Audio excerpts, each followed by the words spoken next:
Today's story is about one of the most baffling disappearances in North American history. It is a case that sparked the largest search and rescue operation ever conducted in the Great Smoky Mountains, involving the FBI, the Green Berets, and thousands of volunteers. Yet, to this day, it remains unsolved. This is the story of Dennis Martin. Before we begin, tell me where you are watching from in the comments. To understand how truly terrifying this story is, you first have to understand the setting. The Great Smoky Mountains National Park, straddling the border between North Carolina and Tennessee, is a place of ancient, breathtaking beauty. It is named for the natural fog that hangs over the range and looks like large smoke plumes. It is a dense, temperate rainforest with over 800 square miles of wilderness. It is a place where families go to make memories, to camp, and to escape the noise of the city. But the locals know something else about these mountains. They know that the terrain is unforgiving.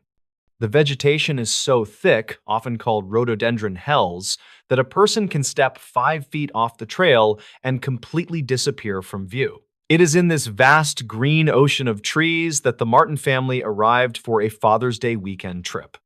It was June 14th, 1969. Bill Martin, a successful architect from Knoxville, Tennessee, had been looking forward to this trip all year. It was an annual tradition for the Martin family. Every Father's Day, the men of the Martin family, Bill, his father Clyde, and his 2 sons, would hike into the mountains to camp. This year, they were headed to a place called Spencefield. Spencefield is a grassy bald, a high-altitude meadow sitting along the Appalachian Trail. It offers stunning views and wide-open spaces, making it a perfect spot for camping. Bill brought along his 2 sons. There was his older son, Douglas, and his younger son, Dennis. Dennis Martin was just 6 years old. He was a cute kid, a little small for his age, with a mop of dark hair and an adventurous spirit. On this particular trip, Dennis was wearing a very distinct outfit. He had on a bright red t-shirt, green shorts, and white socks with little Oxford-style shoes. That red shirt is a crucial detail because in the deep greens and browns of the forest, red is the one color that should stand out like a beacon. It is the color of safety, or at least it should have been. The hike up to Spencefield was grueling but uneventful. The family arrived at the clearing, set up their campsite, and began to enjoy the pristine mountain air. It was a beautiful Saturday afternoon. The sun was shining, the birds were singing, and the atmosphere was relaxed. There were other families up there too. In fact, another family, the Martins' friends, were camped nearby with their own 2 young sons. So, you had a group of 4 young boys running around the meadow, playing tag, and burning off energy while the fathers sat on the grass, chatting and keeping a casual eye on them. As the afternoon sun began to dip lower, casting long shadows across the grass, the boys decided they wanted to play a prank on the adults. You know how kids are. They love the thrill of the jump scare. The plan was simple. The adults were sitting in a loose circle talking. The 4 boys would split up, sneak around the perimeter of the clearing, hide in the bushes, and then, on a silent signal, they would all jump out at once and scream to startle their dads. Because Dennis was the youngest, and because he was wearing that bright red shirt, the older boys told him he needed to hide separately so he would not give away their position. The 3 older boys went one way, creeping to the left. Dennis, eager to play his part perfectly, went the other way. He trotted off alone toward a patch of dense brush on the edge of the forest. Bill Martin watched his son go. He saw the flash of the bright red shirt as Dennis ducked behind a large bush. Bill smiled, knowing exactly what the kids were up to. He leaned back, ready to play along, ready to act surprised when the boys jumped out. He watched the bush where Dennis was hiding. He was only about 20 or 30 feet away. It was close. Close enough to throw a baseball. Close enough to hear a twig snap. A few minutes passed. The tension built in that playful way children love. Then, the signal was given. Boom. From the left side of the clearing, the 3 older boys burst out of the bushes, screaming and laughing. The fathers jumped, feigning shock, laughing along with the kids. It was a chaotic, happy moment of family fun. But Bill Martin was not looking at the 3 boys. He was looking to his right. He was looking at the bush where Dennis had hidden. He was waiting for his 6-year-old to jump out and join the fun. But Dennis did not jump out. The laughter of the other boys died down. They looked around, breathless and smiling. "Where's Dennis?" one of them asked. Bill stood up. He felt a tiny prick of annoyance, thinking maybe Dennis had misunderstood the plan or was just being shy. "Dennis?" he called out. "Okay, buddy, you got us. You can come out now." There was no answer, just the sound of the wind moving through the tall grass of Spence Field. Bill walked over to the bush. He expected to see his son crouch down, giggling, hand over his mouth. Bill reached out and pulled the branches aside. There was nothing there. The space behind the bush was empty. At that specific moment, panic did not set in fully. Not yet. The human brain tries to rationalize things. Bill assumed Dennis had just moved to a better hiding spot. Maybe he had crawled a little further back into the woods to be even sneakier. "Dennis!" Bill yelled louder. "Come on out!" Bill stepped past the bush and entered the tree line. He walked 10 yards, then 20 yards. He scanned the woods. The trees were dense here, the undergrowth thick with rhododendrons and mountain laurel. "Dennis!" Silence. Bill turned back to the other adults. The look on his face had changed. The other fathers saw it immediately, that sudden, sharp transition from relaxation to alertness. They all stood up. "He's not there," Bill said, his voice rising in pitch. For the next 10 to 15 minutes, the men frantically searched the immediate area. They ran in widening circles, calling Dennis's name. They checked the nearby trails. They checked the steep drop-offs. But there was no sign of him. No flash of a red shirt. No sound of a crying child. It was as if the earth had simply opened up and swallowed him whole in the span of 3 minutes. Bill Martin, realizing this was serious, ran miles down the trail to the ranger station to get help. By 8 in the evening, the National Park Service had been alerted. Rangers began to converge on Spence Field, but then the situation went from bad to catastrophic. As night fell over the Great Smoky Mountains, the weather turned. Dark, heavy clouds rolled in, blocking out the moon and stars. The temperature plummeted, and then the sky broke open. A massive thunderstorm struck the mountain range. It was not just a little rain, it was a deluge. In a matter of hours, nearly 3 inches of rain fell. Thunder shook the ground, and lightning flashed, illuminating the terrified faces of the searchers. This storm was the worst possible thing that could have happened. For one, it meant that a 6-year-old boy, wearing only a t-shirt and shorts, was out there alone in the freezing, wet dark. Hypothermia would set in rapidly, but from an investigative standpoint, the storm was a disaster. The torrential rain washed away everything. If there were footprints, they were turned to mud. If there was a scent trail for tracking dogs to follow, it was obliterated. The rain scrubbed the mountain clean of clues. When the sun rose the next morning, the reality of the situation set in. Dennis Martin was gone, and the clock was ticking. What followed was the largest search effort in the history of the National Park Service. News of the missing boy spread across the country. It touched a nerve.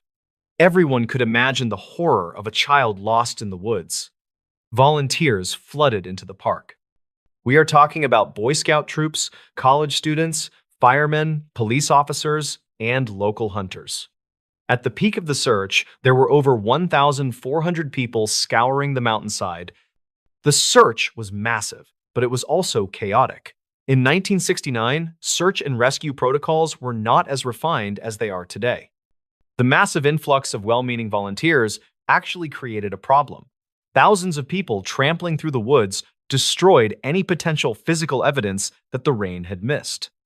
They left their own footprints, dropped their own trash, and created so much noise that if Dennis had been crying out for help, no one would have heard him over the shouting of the searchers.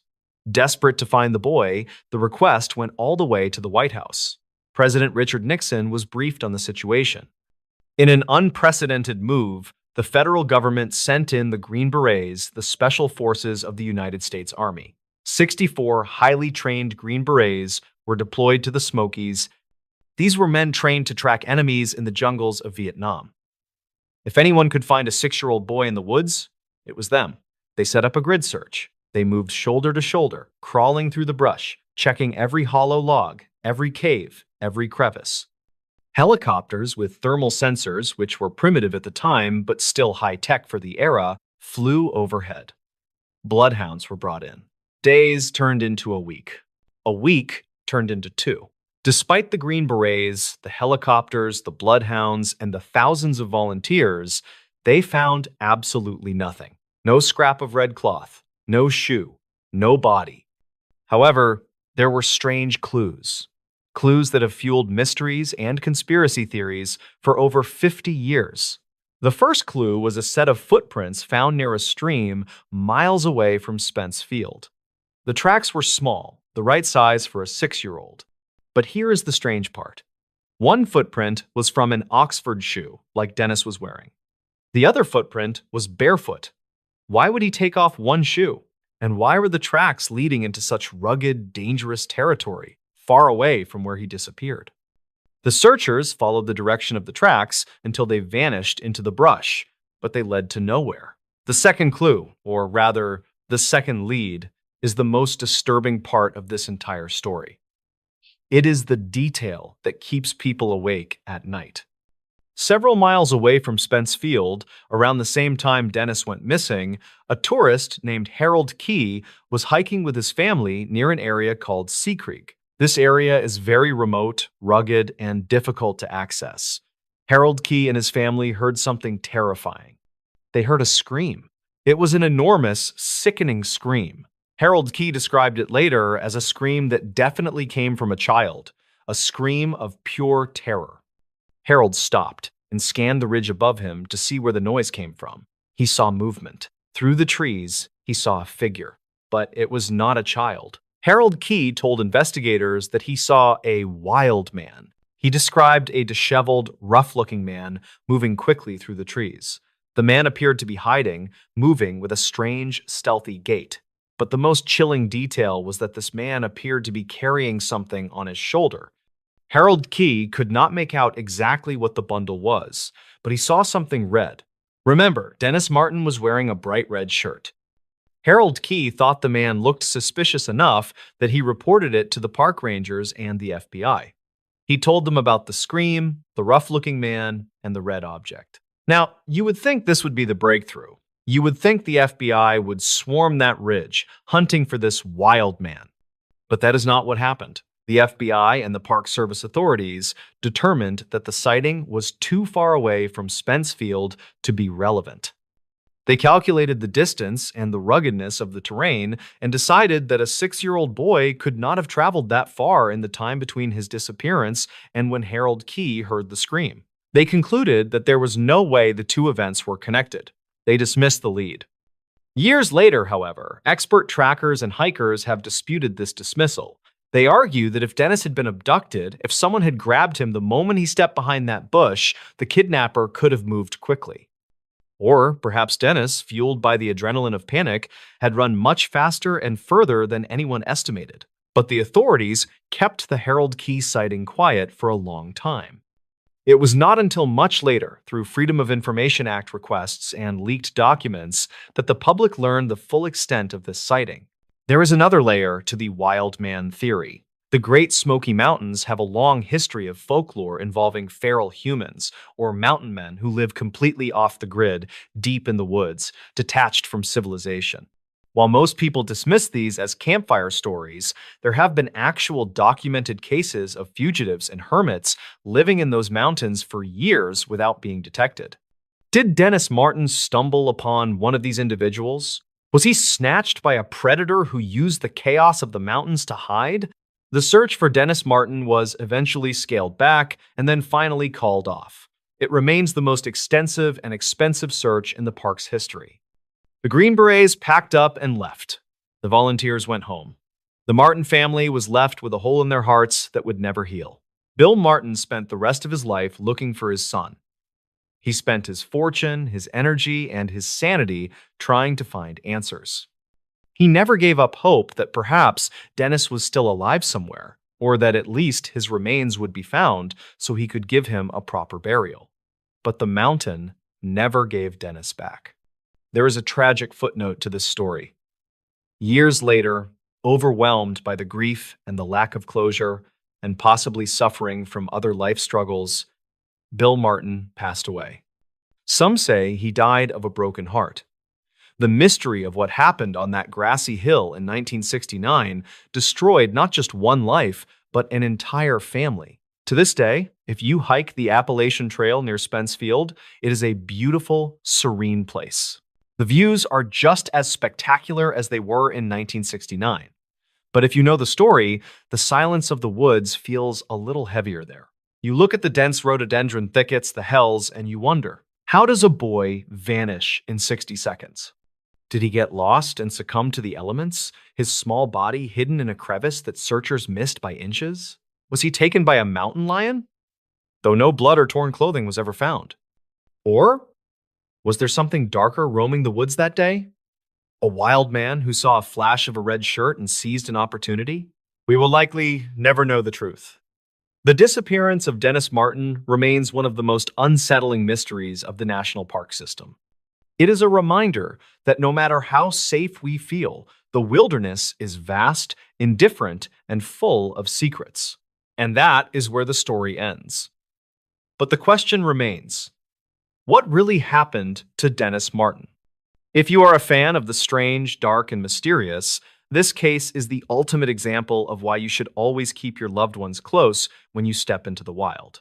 Because sometimes, all it takes is a single moment, a single turn around a bush for someone to be gone forever. Hello, everybody, and welcome back to the channel. I hope you're having a strange, dark, and mysterious day, because today we are venturing into the wild, untamed vertical landscape of the Pacific Northwest. This is a story about the primal power of nature, the crushing isolation of the high peaks, and a mystery that involves two highly experienced climbers who reached the summit only to have the mountain itself devour them whole. This is the story of the night the mountain ate them.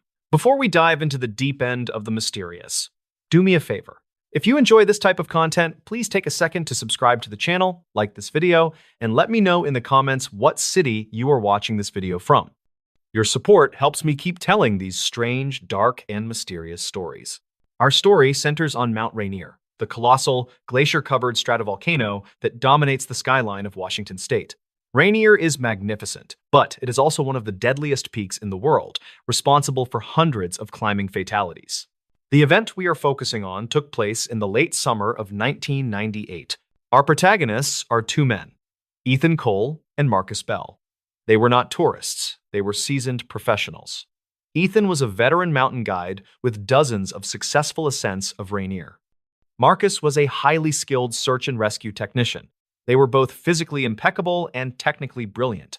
They decided to attempt a difficult, rarely used route on the mountain's eastern face, a punishing, technical climb known for its deep crevasses and volatile weather.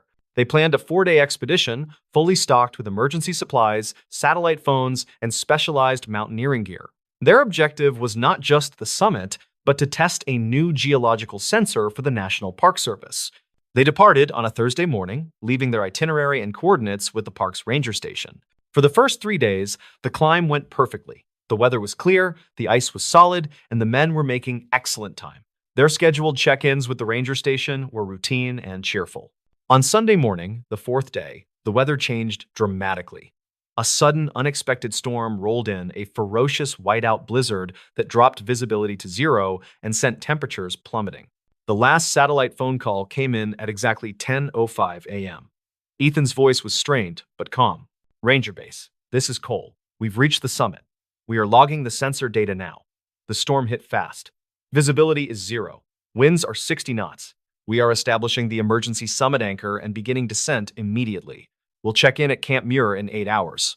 Copy that, Cole, the ranger responded. Be safe. Get off that mountain. That was the last time anyone spoke to Ethan Cole or Marcus Bell. 8 hours passed. No check-in at Camp Muir. 12 hours passed. No call. 24 hours passed. The storm raged relentlessly. On Monday morning, when the storm finally broke, revealing a clear, brutal blue sky, the largest search and rescue operation in the history of Mount Rainier was launched. Dozens of teams, helicopters, and specialized radar equipment scoured the summit area. The conditions were perfect for spotting anything. The snow was fresh and the visibility was unlimited. The search teams expected to find one of two things: the men's emergency anchor and their bodies encased in ice, or a debris field indicating a fall down the face. They found neither. After 3 agonizing days of searching, the team found the evidence, and it was the most baffling result imaginable. They located the summit anchor, a heavy, steel climbing stake planted exactly where Ethan had reported, just 50 feet below the true summit cornice. The anchor was secure, and the rope attached to it had been meticulously cut, not broken, suggesting the men had finished their task and started their descent.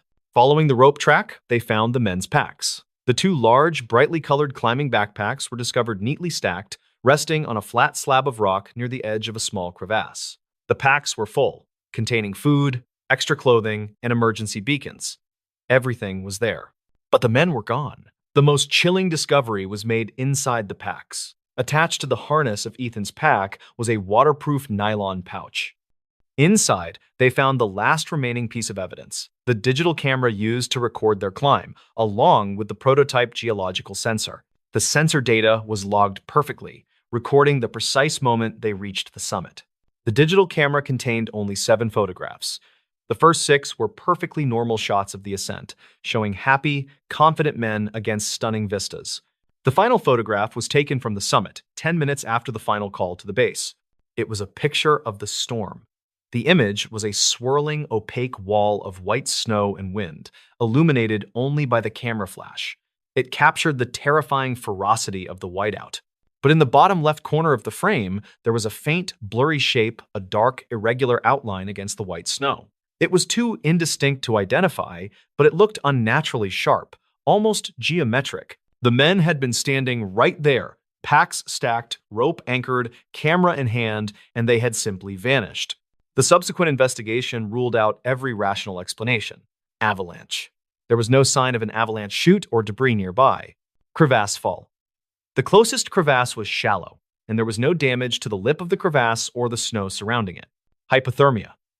Exposure. The men had abandoned their full packs, which contained the gear that would have saved their lives. They would never willingly discard their emergency insulation and food in a whiteout. Foul play. Impossible. They were alone on the summit. The only physical evidence remaining was the faint, dark shape in the final photo, and a single, unexplainable finding from the geological sensor. The data from the prototype sensor showed that at the exact moment the final photograph was taken, the ground beneath their feet registered an impossible reading. A sudden, massive spike in low-frequency seismic activity, not caused by an earthquake, but by something vibrating with immense power, a deep, resonant thrum that lasted only 3 seconds. The initial theory was that the men had encountered some kind of deep, hidden vent or gas pocket, and the sudden release of volatile gases caused them to lose consciousness and wander away. But this was quickly dismissed as scientifically unsound. The mountain ranger who had taken the final call, a man named Deputy Miller, was particularly haunted by the disappearance. He couldn't shake the feeling that the mountain hadn't merely killed them, it had consumed them. Years later, Deputy Miller was on patrol in the same region, dealing with an unrelated hiker accident when he was forced to spend the night in a rudimentary emergency shelter located a few thousand feet below the summit. It was a cold, clear night, and the mountain was utterly silent. Miller was drifting off to sleep when he heard a soft, metallic clink coming from directly outside the shelter. It sounded exactly like the small carabiner of a climbing rope hitting a rock. Miller immediately went outside, his flashlight raised. The snow was undisturbed. But as he scanned the steep rock face, the beam of his flashlight caught something clinging to the ice, about 50 feet up. It was a small object, frozen into the ice of the mountain.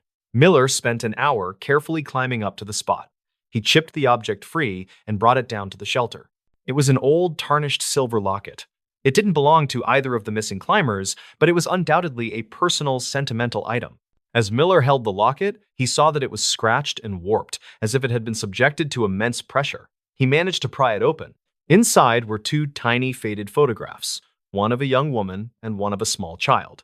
And etched into the silver of the locket's interior, barely visible, was a series of tiny, repeating symbols, the complex fractal pattern that had also been seen on the object dug up in Siberia and the one engraved on the monolith in the Challenger Deep. As soon as Miller touched the symbols, he heard the sound again, not the clink of the carabiner, but the deep, low, tectonic thrum that the men's sensor had recorded on the summit. The sound was not external, it was vibrating in the core of the locket. Deputy Miller immediately realized the chilling implication. The mountain itself was not just rock and ice, it was a shell, and the tremor was the sound of something immense and ancient shifting beneath the surface. The men, at the moment of their success, had stood on a temporary gateway, and the mountain had simply pulled them inside, taking their locket as a payment or a token. Miller returned the next day with a team, but the patch of ice where he had found the locket was gone, replaced by fresh snow. He never revealed the existence of the locket or the terrifying vibration. He knew the mountain had simply given him a warning, and he was wise enough to heed it. To this day, the case of Ethan Cole and Marcus Bell remains officially classified as disappearance in extreme conditions. But the climbers who frequent the eastern face of Mount Rainier know the truth. They speak of certain nights on the summit when the stars are too bright and the ground feels strangely hollow. And sometimes, when they anchor their ropes into the ice, they can hear a faint metallic clink far beneath them, a sound that suggests the mountain is not empty inside, but is waiting, holding something or someone for all of time. And that, ladies and gentlemen, is the strange, dark, and mysterious story of the night the mountain ate them. Until next time, take care of yourselves. Hello, everybody, and welcome back to the channel. I hope you're having a strange, dark, and mysterious day, because today we are venturing into the primal fear of the forest, the vast, ancient woods where the laws of man yield to something far older and less forgiving. This is the story of a woman who didn't just live near the forest, but who knew its secrets too well and paid an ultimate, chilling price for her knowledge. This is the story of She Knew Too Much About the Woods. Before we dive into the deep end of the mysterious, do me a favor. If you enjoy this type of content, please take a second to subscribe to the channel, like this video, and let me know in the comments what city you are watching this video from. Your support helps me keep telling these strange, dark, and mysterious stories. Our story takes us to the dense, sprawling forests of the Appalachian Mountains in West Virginia, around the year 1967. The specific area is known locally as the Whisperwind Ridge, a region famous for its impenetrable thickets, sudden, disorienting fogs, and a disproportionately high number of unexplained disappearances. Our protagonist is an elderly woman named Agnes Morrow. Agnes was in her late 70s, a fiercely independent recluse who lived in a small, weathered cabin deep in the woods, far from the nearest paved road. The locals regarded Agnes with a mixture of fear and reverence. She was an herbalist, a midwife, and a keeper of old, strange knowledge. Agnes didn't just live near the woods, she was an integral part of them. She knew every trail, every spring, and every rock face. More importantly, she knew the rules of the woods, rules that had nothing to do with hiking etiquette or foraging seasons. The local sheriff's department often relied on Agnes for search and rescue operations, as she was the only person who could consistently track lost hikers and return them safely. But Agnes was very selective. She would only go into the woods for a lost person under specific conditions, and only if she felt the forest would allow her to return them. On one famous occasion, she refused to look for a missing hunter, stating simply, "He broke the old rule. The woods took their payment. I won't cross the line for him."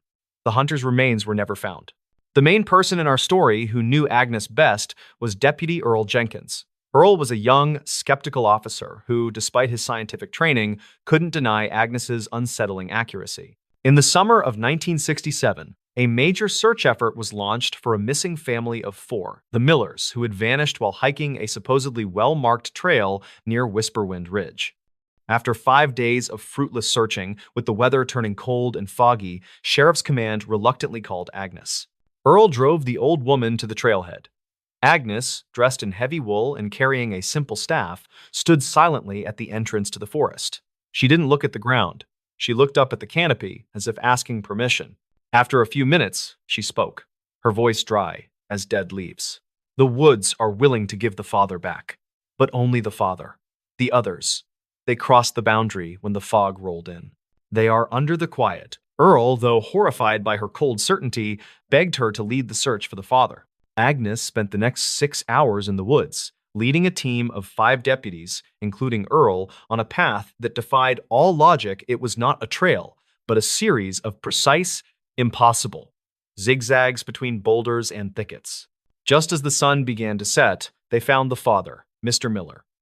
He was alive, but completely catatonic, curled up beneath a shallow rock overhang, shivering uncontrollably. He was physically unharmed, but his eyes were vacant, fixed on something none of them could see.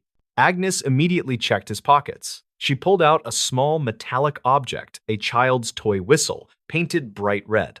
"He held the wrong thing," Agnes whispered to Earl, throwing the whistle into a deep bed of moss. "He tried to keep a piece of the outside world when he was on the inside. That's why they let him go." She led the man out, refusing to go back for the mother and children. The search was called off. The remaining 3 members of the Miller family were never seen again, vanishing into the quiet depths of the Appalachian forest. The chilling success of that rescue cemented Agnes's disturbing reputation, but it also marked the beginning of her own demise. After the Miller rescue, Earl Jenkins began visiting Agnes at her cabin. Not for cases, but out of desperate curiosity. He wanted to know the rules. He wanted to understand the quiet and the payment she spoke of. Agnes, surprisingly, began to talk. She explained that the woods weren't just trees and animals, they were an entity, a self-contained system with a profound, almost territorial intelligence.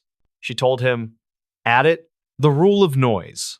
Never make unnecessary noise after sundown. The woods tolerate the wind and the stream, but they do not tolerate loud human sound. It wakes what sleeps below. The rule of memory. Do not carry a piece of the woods away with you. If you take a stone or a piece of deadfall, the woods will remember your scent and call you back when you sleep.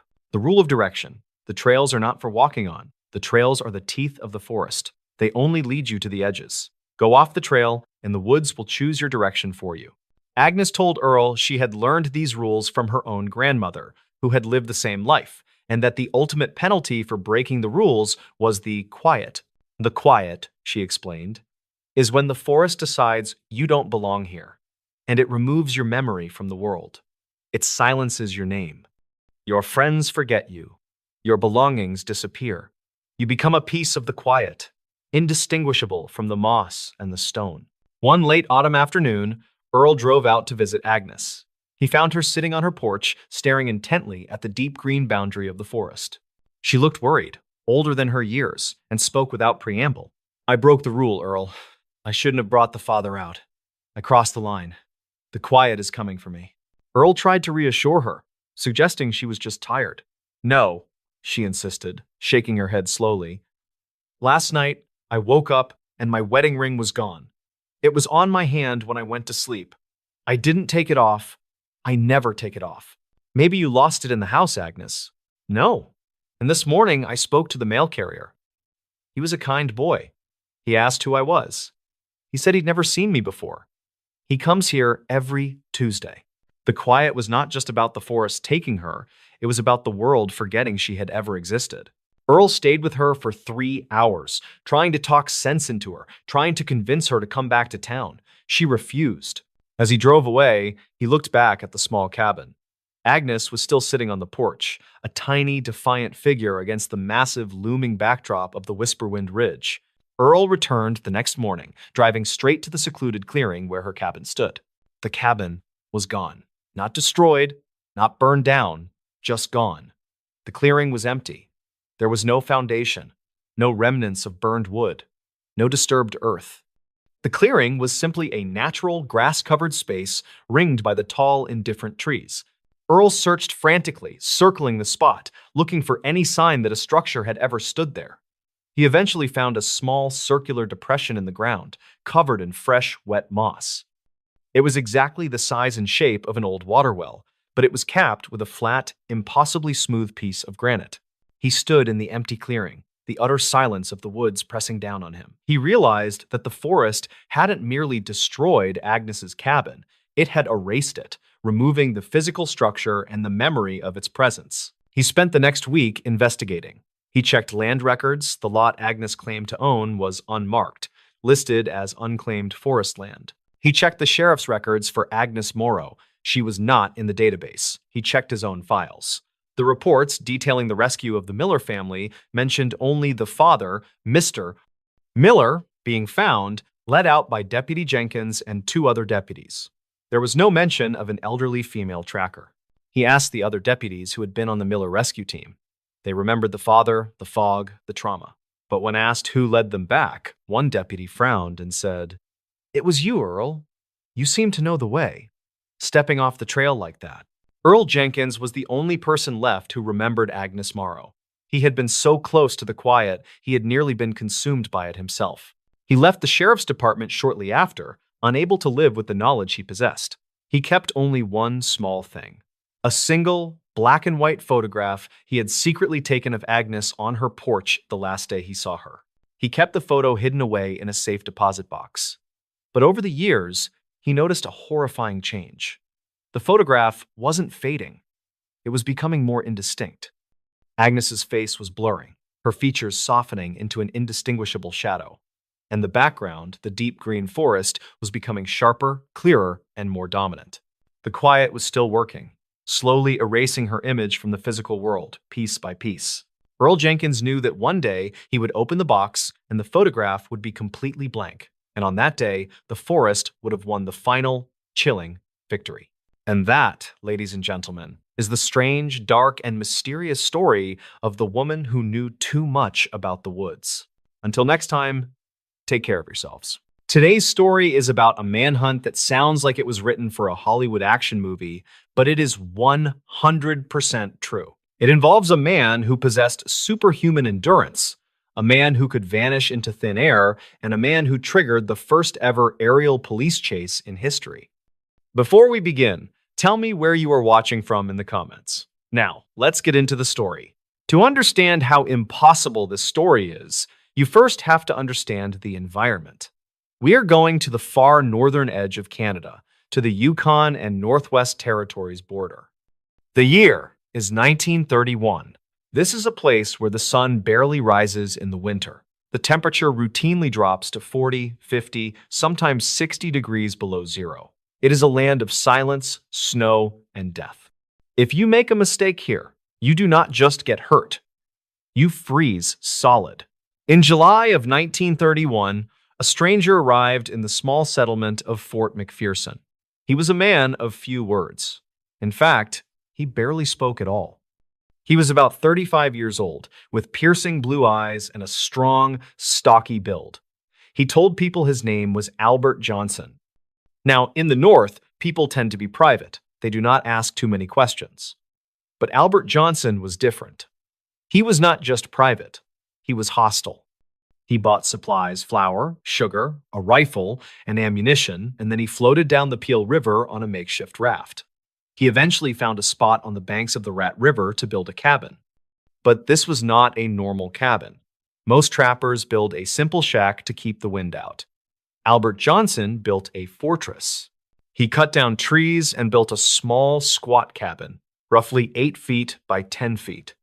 He sank the logs deep into the frozen ground. He cut shooting ports, small holes in the walls, so he could fire a gun in any direction without being seen. He built the door to be reinforced. It was as if he was preparing for a war. For the first few months, Johnson kept to himself.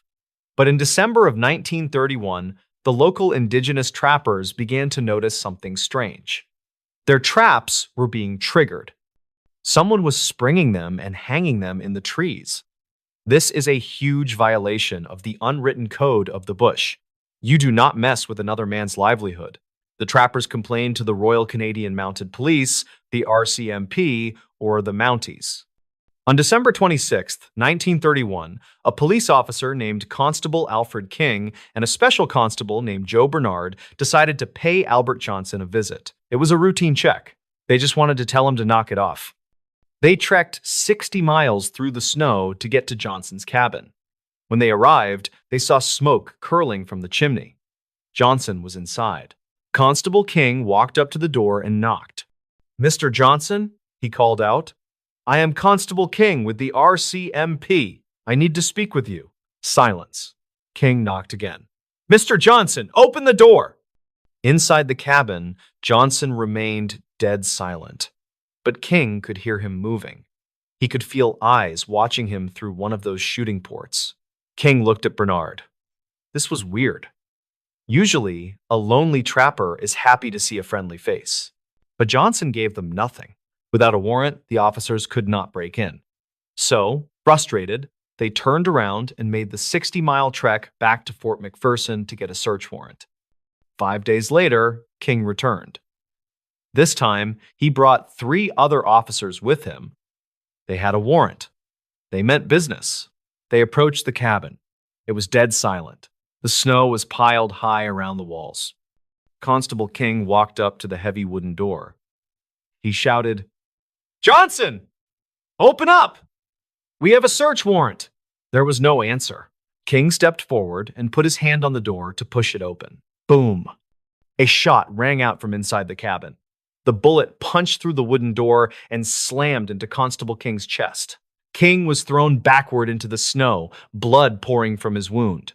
The other officers scrambled for cover behind the trees. They opened fire on the cabin, peppering the logs with bullets. But Johnson had built his fortress well. The bullets just thudded harmlessly into the thick timber. The officers were in a panic. Their friend was bleeding out in the snow, and they were pinned down by a maniac in a bunker. They managed to crawl out, grab King, and drag him to safety. They loaded King onto a dog sled and raced him back to civilization. It was a miracle, but King survived. Now, the gloves were off. You do not shoot a Mountie and get away with it. A posse was formed. It was led by Inspector Eames. He gathered 9 men, 42 dogs, and 20 pounds of dynamite.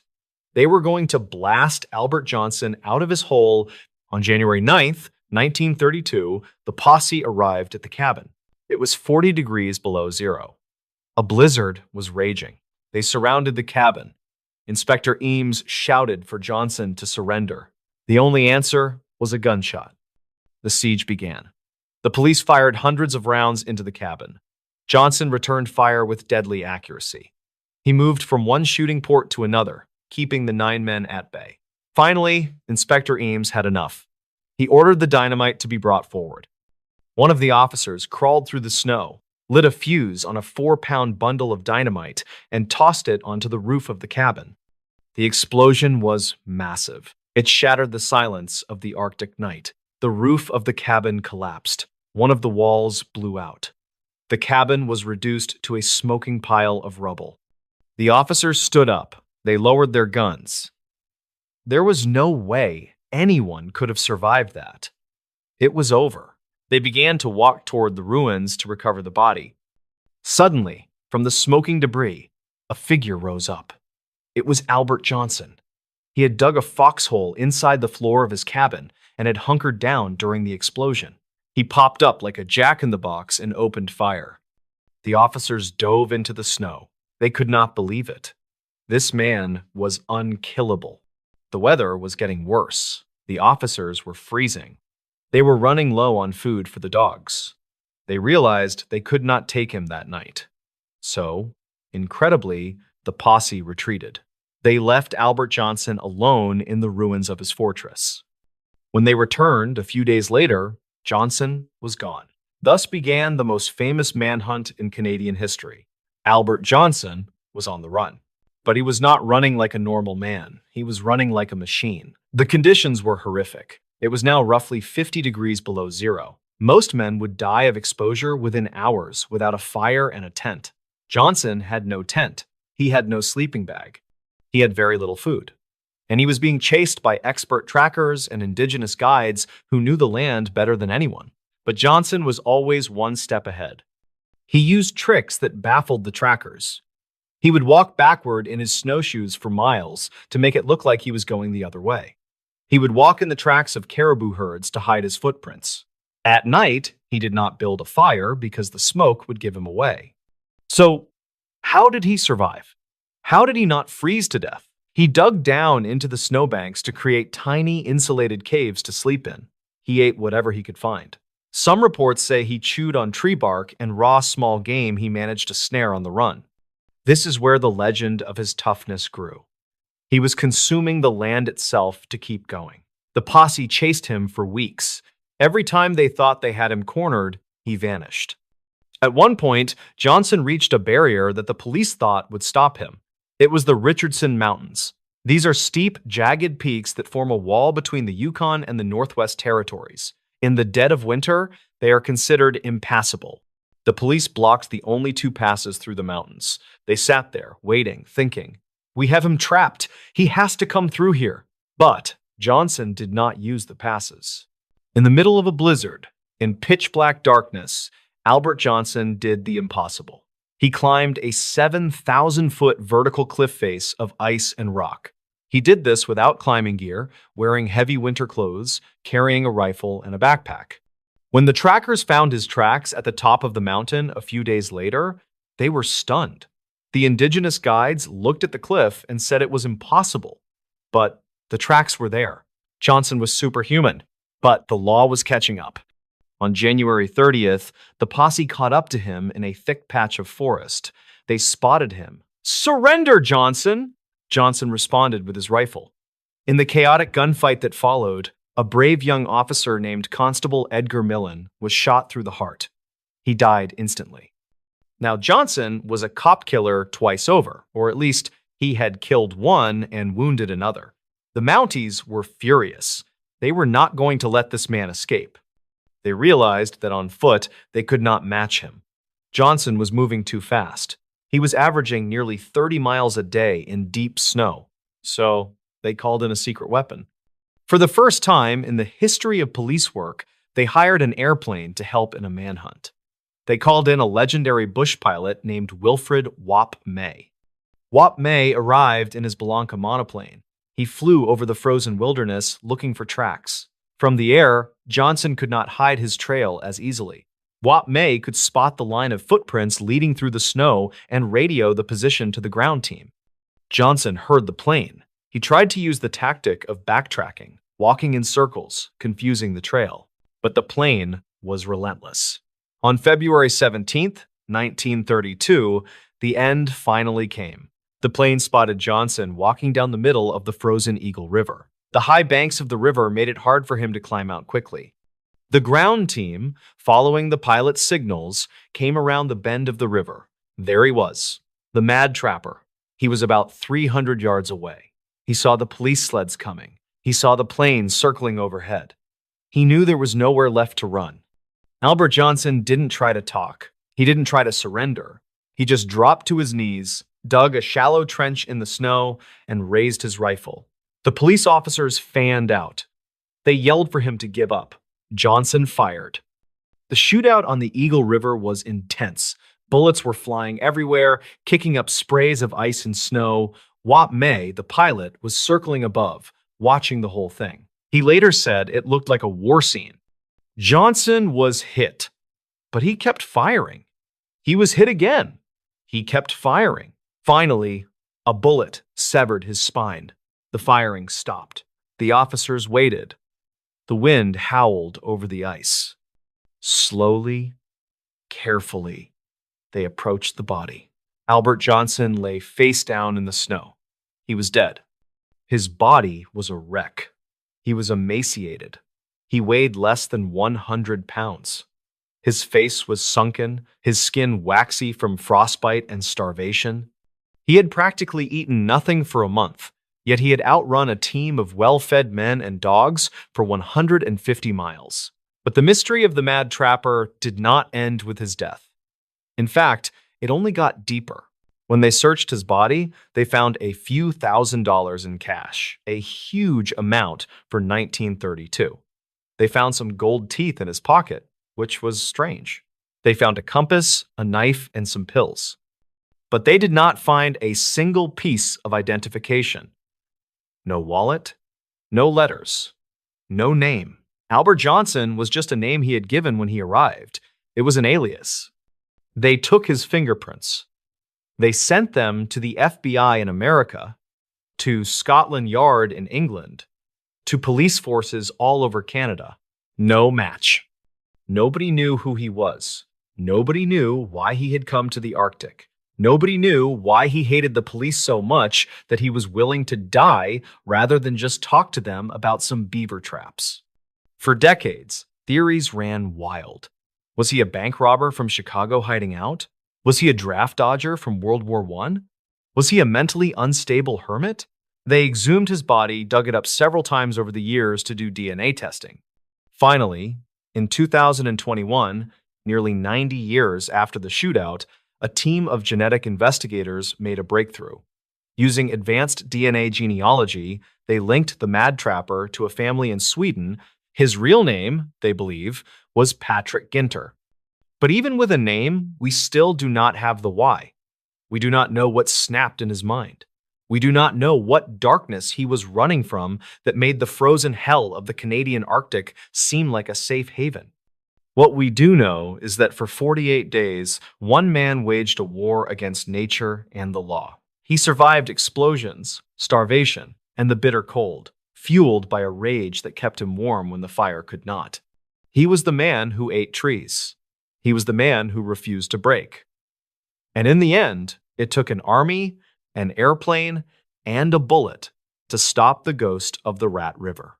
So, if you are ever in the Yukon and you hear the wind howling through the canyons, just remember, sometimes the most dangerous thing in the woods isn't the cold or the bears.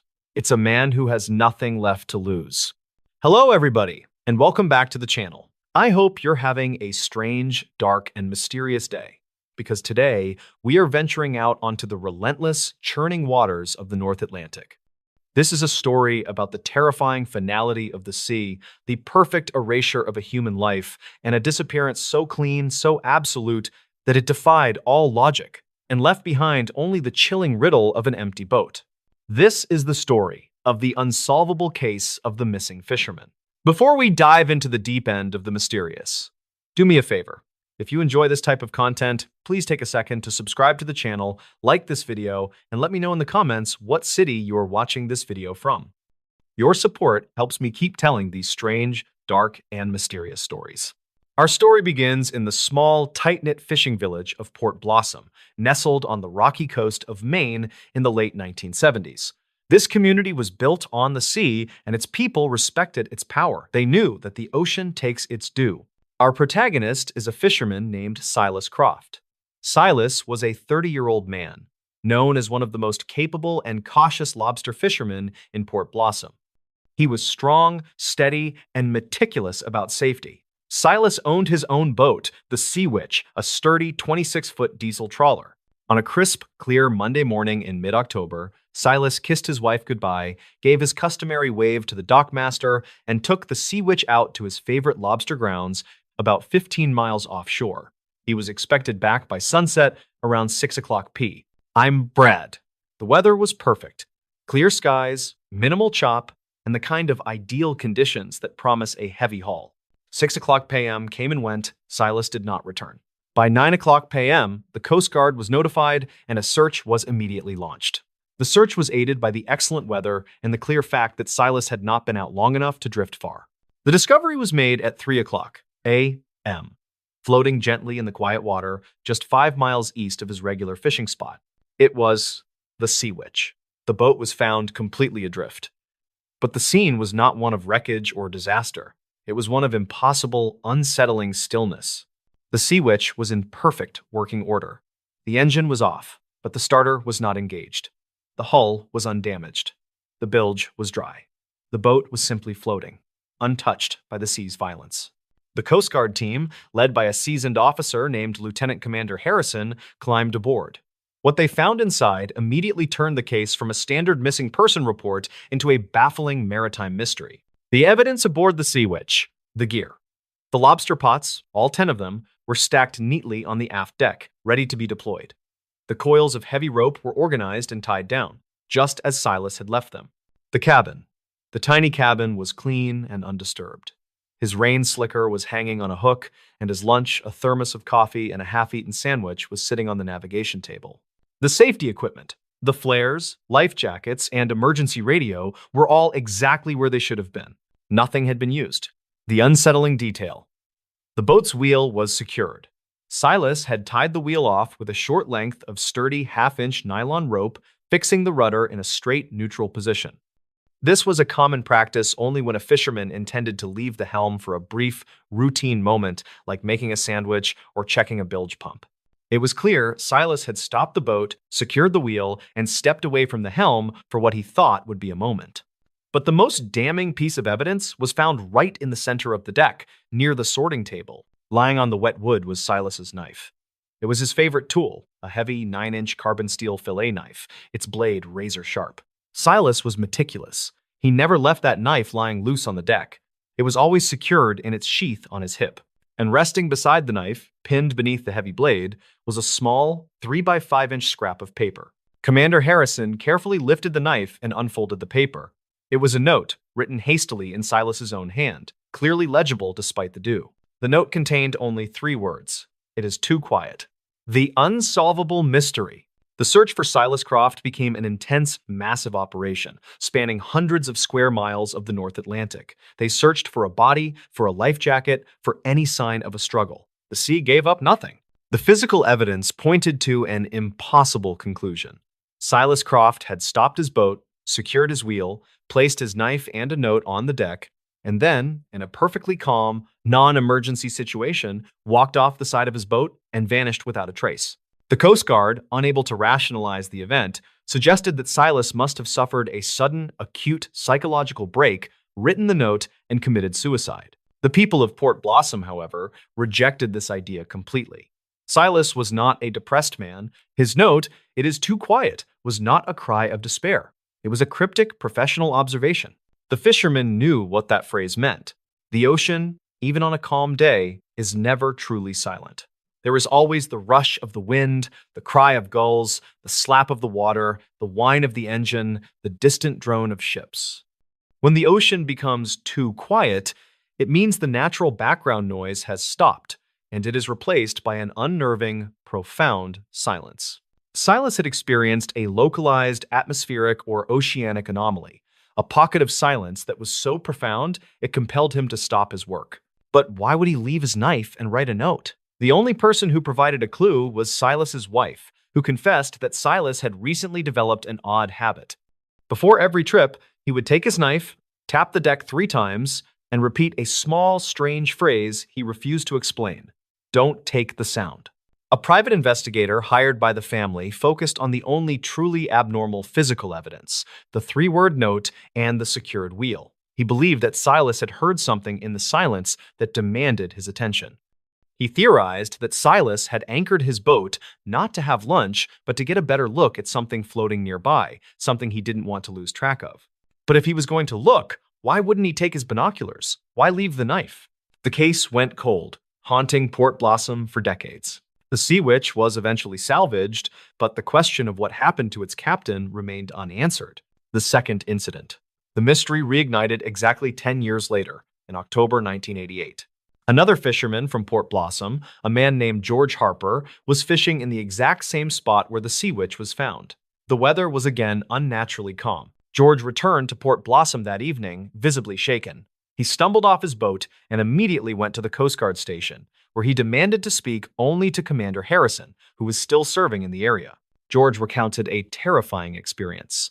He had been pulling in his lobster traps when the engine on his boat suddenly stalled, despite being brand new and flawlessly maintained. He tried to restart it, but the ignition was dead. The moment the engine died, the silence descended.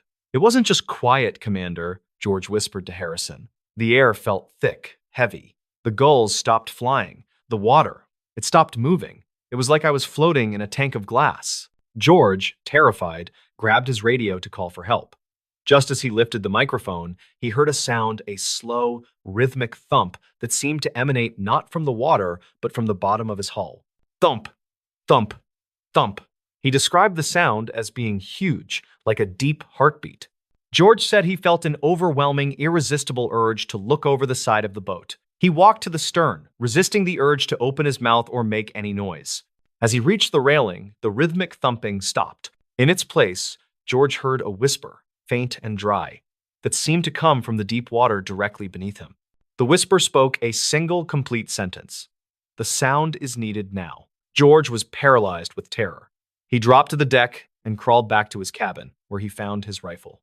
He sat there, pointing the rifle at the water for 2 hours, Until, suddenly, the silence broke. The gulls cried, the water lapped, and the engine on his boat suddenly roared back to life without him touching the ignition. He raced back to shore. He explained that Silas Croft hadn't committed suicide, nor had he been the victim of a random event. Silas had encountered an entity in that patch of ocean, something ancient and sentient that required silence to reveal itself, and demanded sound as a form of payment or tribute. George theorized that Silas, a man who knew the rules of the sea, had heard the call in the silence. He anchored the wheel and placed his knife down as a mark of respect and neutrality. Then, he went over the side, not to commit suicide, but to investigate the unearthly silence, thinking his silence would protect him. But the note, "It is too quiet," was the last noise he ever made.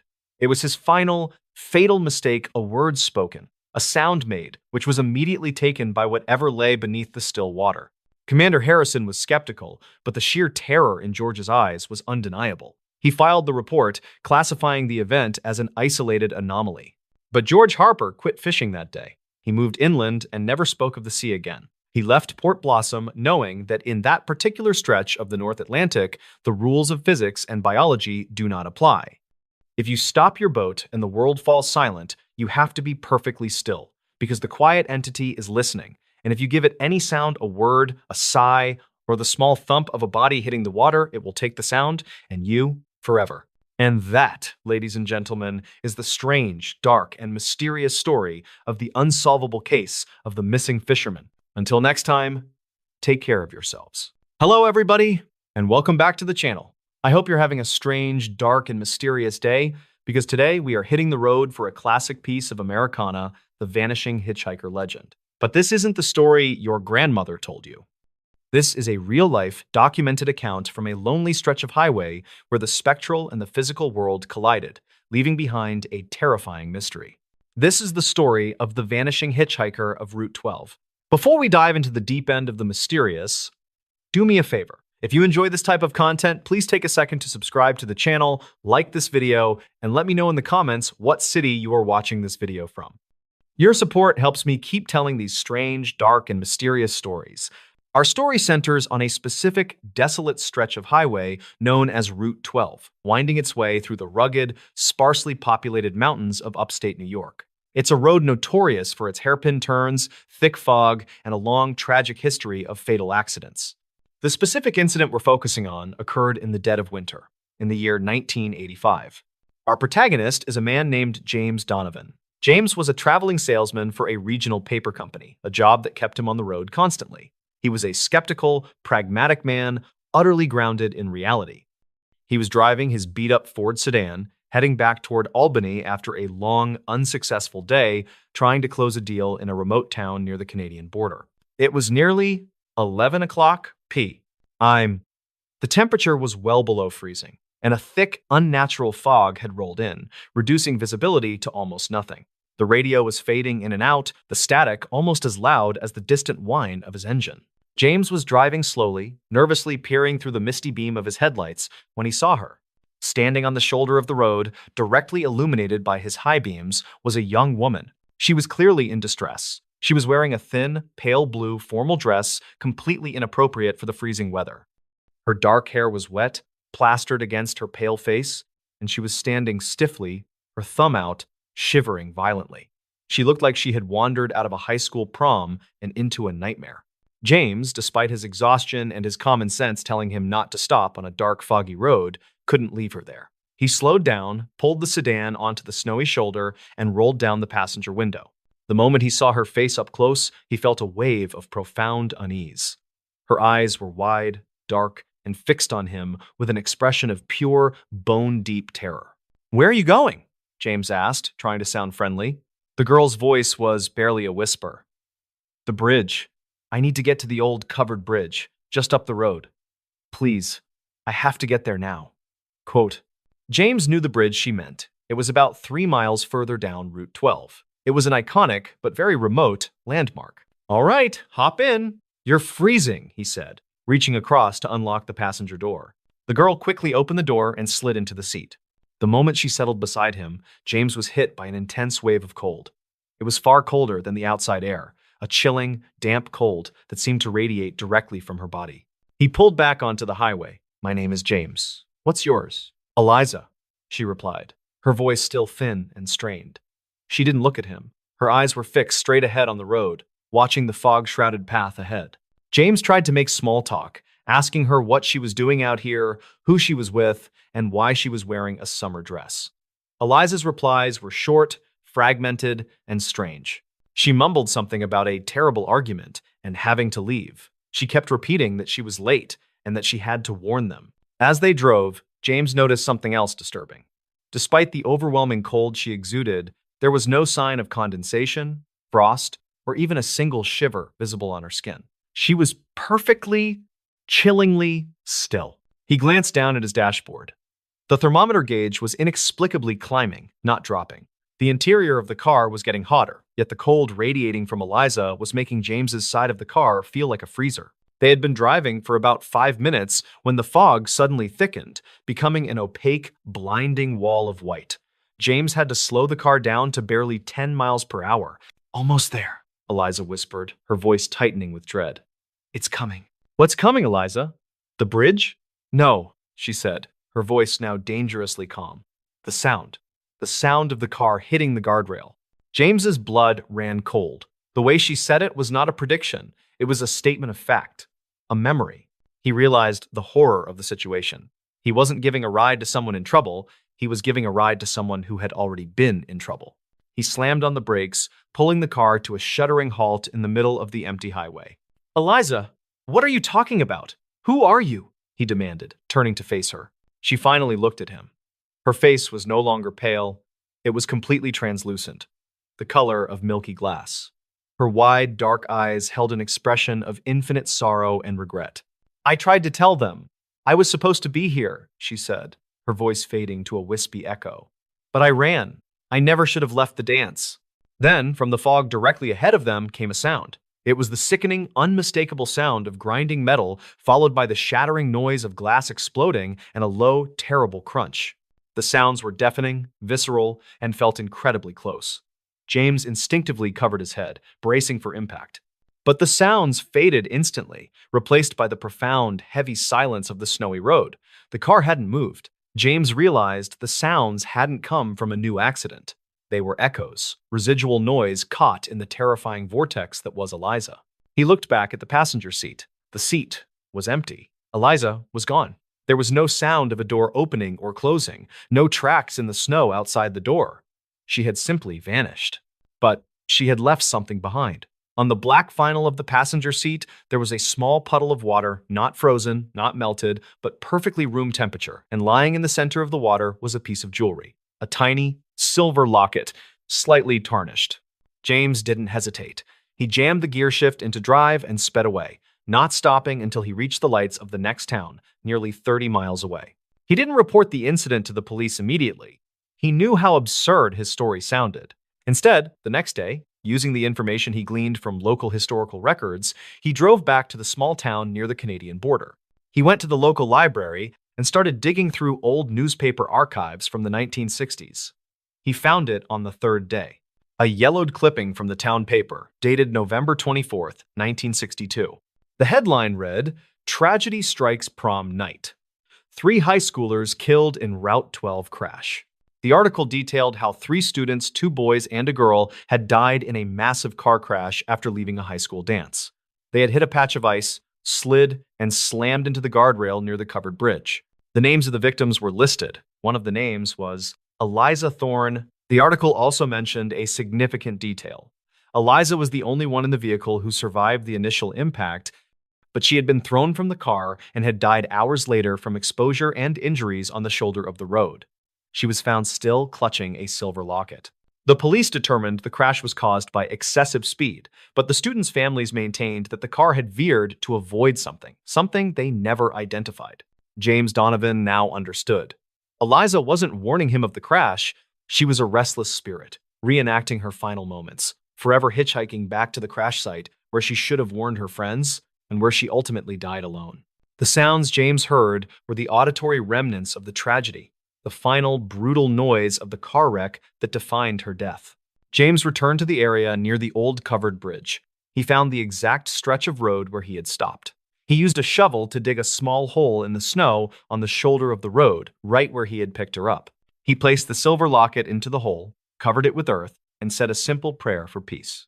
He never saw Eliza again, but the story doesn't quite end there. 10 years later, in 1995, Route 12 was undergoing major construction. A team of road workers was widening the lane near the old covered bridge when they made an unexpected discovery. Buried just beneath the guardrail, they found the wreckage of an old Ford Fairlane from the 1960s. The car from the original tragedy, which had apparently been thrown over the embankment and buried by subsequent snow and repairs. And next to the car, they found the remains of two bodies. They were identified as the two male passengers from the accident. But only two bodies were accounted for. The police also found something else, a long, deep gouge in the pavement leading directly to the fatal spot. The gouge was much too clean and sharp to have been made by the initial impact. The road crew workers, when debriefed by the local sheriff, reported one strange detail. For the entire week they worked near that spot, they had battled an inexplicable, dense, localized fog that defied weather reports. And occasionally, late at night, when their work lights were on, they swore they could hear the faint, high-pitched scrape of something hard being dragged across the asphalt, desperately trying to get back to the crash site. And that, ladies and gentlemen, is the strange, dark, and mysterious story of the vanishing hitchhiker of Route 12. Until next time, take care of yourselves. Today's story is about one of the most baffling maritime mysteries in modern history. Usually, when we talk about ghost ships, we are talking about folklore or legends from the 1800s, like the Flying Dutchman stories, that are half myth and half rumor. But today's story is about a real 1,300-ton steel cargo steamer, a ship that was abandoned by its crew, declared lost, and then proceeded to sail the Arctic Ocean alone, without a captain, without a crew, and without fuel, for nearly 4 decades. Before we begin, tell me where you are watching from in the comments. Now, let's get into the story. To understand how a massive steel ship can become a ghost, we first have to go to the frozen edge of the world. We are going to the Canadian Arctic and the coast of Alaska. The year is 1931. The ship in question was called the SS Bechimo. She was a tough, sturdy vessel. Originally built in Sweden, she was purchased by the Hudson's Bay Company. If you know anything about the history of the North, you know the Hudson's Bay Company was the titan of the fur trade. They needed ships that could take a beating. The Bechimo was exactly that. She was built to smash through ice. Her hull was reinforced with thick steel. For 9 years, she was the workhorse of the Arctic, sailing from Vancouver up to the northern coast of Canada, delivering supplies to remote outposts and picking up valuable furs. The crew of the Bechimo was led by Captain John Cornwell. Cornwell was not a man who scared easily. He was a veteran of the ice. He knew the waters, he knew the weather, and he respected the dangers of the North. In the summer of 1931, the Bechimo set off on what was supposed to be a routine run. They sailed north, threading their way through the treacherous waters, stopping at various trading posts. The trip was successful. The hold was full of furs worth millions of dollars in today's money. They turned the ship around and began the long journey home to Vancouver. But the Arctic in 1931 had other plans. Winter came early that year. And when winter comes to the Arctic, it does not knock on the door. It kicks the door down. By late September, the weather turned violent. The temperature plummeted. The sky turned a bruised purple and black, and the ocean began to solidify. On October 1st, the Bechimo was near the tiny settlement of Barrow, Alaska. This is the northernmost point of the United States. The water around the ship began to thicken into what sailors call Brazil ice, a slush that signals the ocean is freezing. Within hours, the slush turned into hardpack ice. The Bechimo, despite her reinforced hull and powerful steam engine, began to slow down. The ice was not just floating on the surface, it was squeezing the ship. Imagine a vice grip made of millions of tons of white concrete. Captain Cornwell pushed the engines to full power. The ship shuddered. The metal groaned. But the ice was too thick. The Bechimo ground to a halt. She was trapped. At first, the crew was not panicked. This happened in the Arctic. You get stuck, you wait for a shift in the wind, the ice opens up, and you move. They waited for 2 weeks, but the ice did not open. It got worse. The pressure against the hull became immense. The ship started to list or tilt to one side. The crew could hear the rivets popping. It sounded like gunshots ringing out through the steel hull. On October 15th, Captain Cornwell made a difficult decision. He realized that if the ice crushed the ship suddenly, his crew would be trapped inside and dragged to the bottom. He ordered the crew to abandon ship. They did not go far. They walked about a half-mile across the frozen ocean to the solid ice near the shore of Barrow. They built a makeshift shelter, a wooden hut, so they could keep an eye on the ship. Their plan was to wait out the winter, or at least wait until the ship was crushed so they could salvage the expensive furs. So, you have this surreal scene. 30-plus sailors, shivering in a wooden shack on the ice, watching their massive ship sitting helpless in the distance, stuck in the white grip of the frozen ocean. For weeks, they watched. The ship moved a little bit as the ice shifted, but she remained trapped. Then, on November 24th, 1931, the weather went from bad to apocalyptic. A blizzard struck the area. This was not a normal snowstorm. This was a whiteout hurricane. The wind screamed at over 60 miles per hour. The temperature dropped to minus 50 degrees. The visibility was zero. If you held your hand out in front of your face, you could not see your fingers. The crew in the hut huddled together, praying the roof would not blow off. For 3 days, the storm raged. They could not leave the hut. They could not see the ship. They could only listen to the wind howling like a banshee. Finally, the storm broke. The wind died down. The sun, which was barely rising at this time of year, cast a pale light over the frozen ocean. Captain Cornwell and his men stepped out of the hut. They looked toward the spot where the Bechimo had been stuck for over a month. The spot was empty. There was nothing there, just a jagged ridge of pressure ice. Captain Cornwell stared at the empty horizon. His heart sank. He assumed the obvious. The blizzard and the pressure of the shifting ice had finally crushed the hull, and the Bechimo had sunk to the bottom of the Arctic Ocean, taking the fortune in furs with her. The crew was devastated, but they were also resigned. The sea takes what it wants. They packed up their meager belongings and prepared to be rescued by planes that were scheduled to fly them out now that the cargo was lost. But just a few days later, a local Inuit hunter arrived at their camp. He looked confused. He asked Captain Cornwell, "Why are you still here? Why aren't you on your ship?" Cornwell looked at him and said, "My ship sank. It's gone." The hunter shook his head. "No," he said. "It didn't sink. I just saw it. It is floating about 45 miles away to the south." Cornwell was stunned. 45 miles? How could a ship move 45 miles through solid ice in the middle of a blizzard without a crew? Cornwell gathered a few of his men, and they took dog sleds to the location the hunter had described. Sure enough, there she was, the SS Bechimo. She was sitting crookedly in the ice, looking like a ghost. She was covered in snow, rigging frozen, but she was very much afloat. Cornwell boarded the ship. He expected to find it leaking and ruined.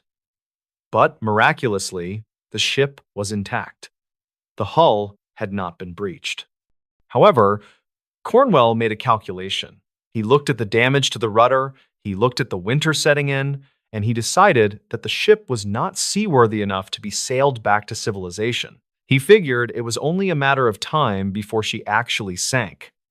So, the crew frantically unloaded the most valuable furs, about half the cargo, and loaded them onto sleds. They worked until they were exhausted. Then, for the second time, Captain Cornwell abandoned the Bechimo. He left her to die. He assumed that within a week she would be at the bottom of the sea. Captain Cornwell was wrong. This was the moment the SS Bechimo ceased to be a normal ship and became a legend. Because the Bechimo did not sink. Instead, she began a journey that would defy the laws of probability. Months passed. Spring arrived in 1932.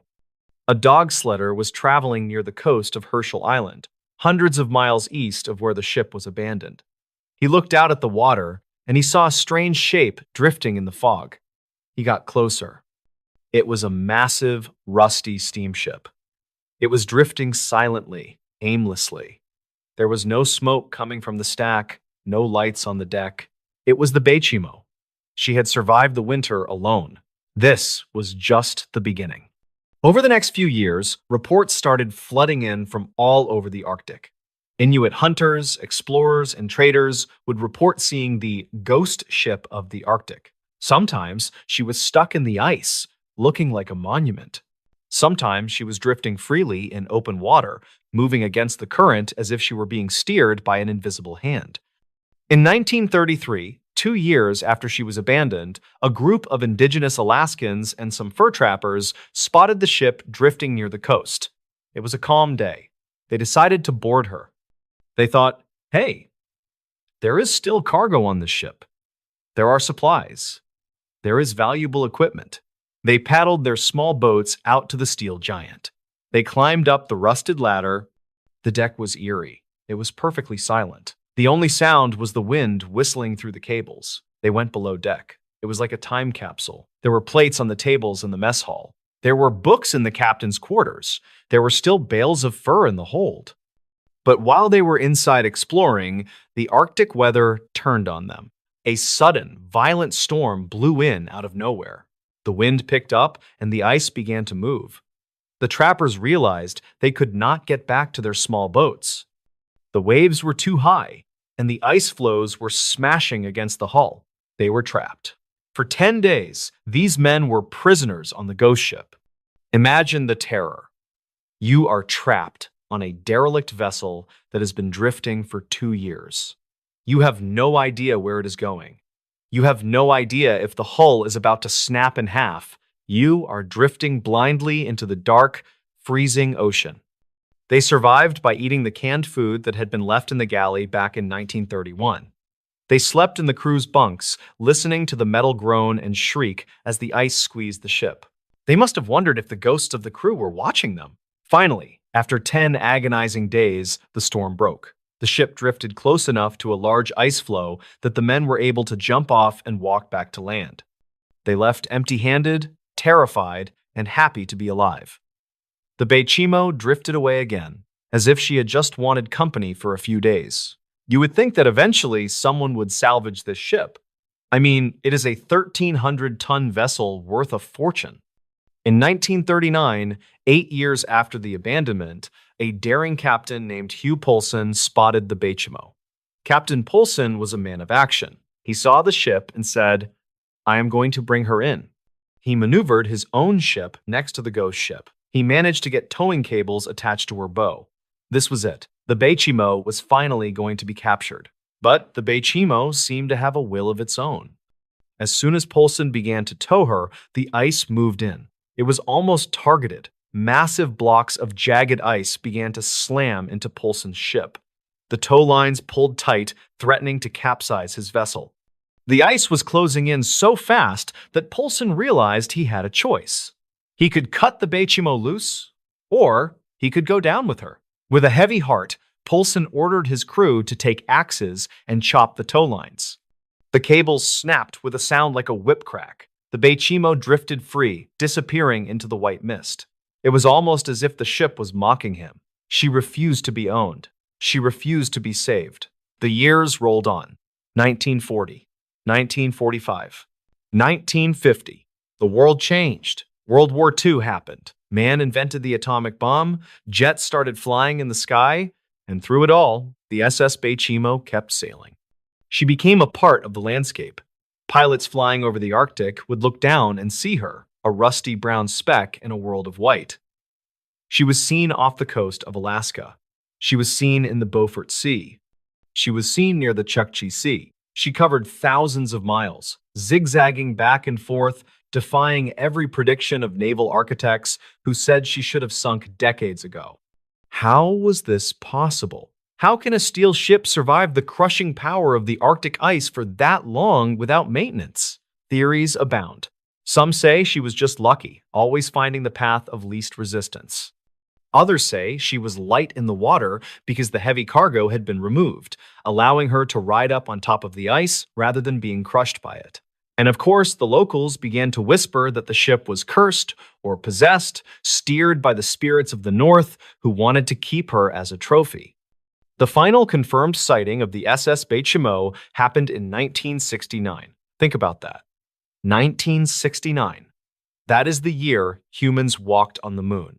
That is 38 years after she was abandoned. A group of Inuit hunters in the Beaufort Sea saw the ship. She was frozen in a large pack of ice, looking more like a part of the iceberg than a ship. She was rusted, battered, and beaten, but she was still upright. She was still there. After 1969, she vanished. No one has seen her since. In 2006, the Alaskan government launched a project to find the ghost ship of the Arctic. They used sonar, they checked satellite imagery, and they scoured the ocean floor in the areas where she was last seen. They wanted to solve the mystery once and for all. They found nothing. No wreckage. No hull. No debris field. So, where is the Beit? Logic dictates that she finally succumbed to the sea. Maybe in a massive storm in the early 1970s, she finally took on too much water and slipped beneath the waves.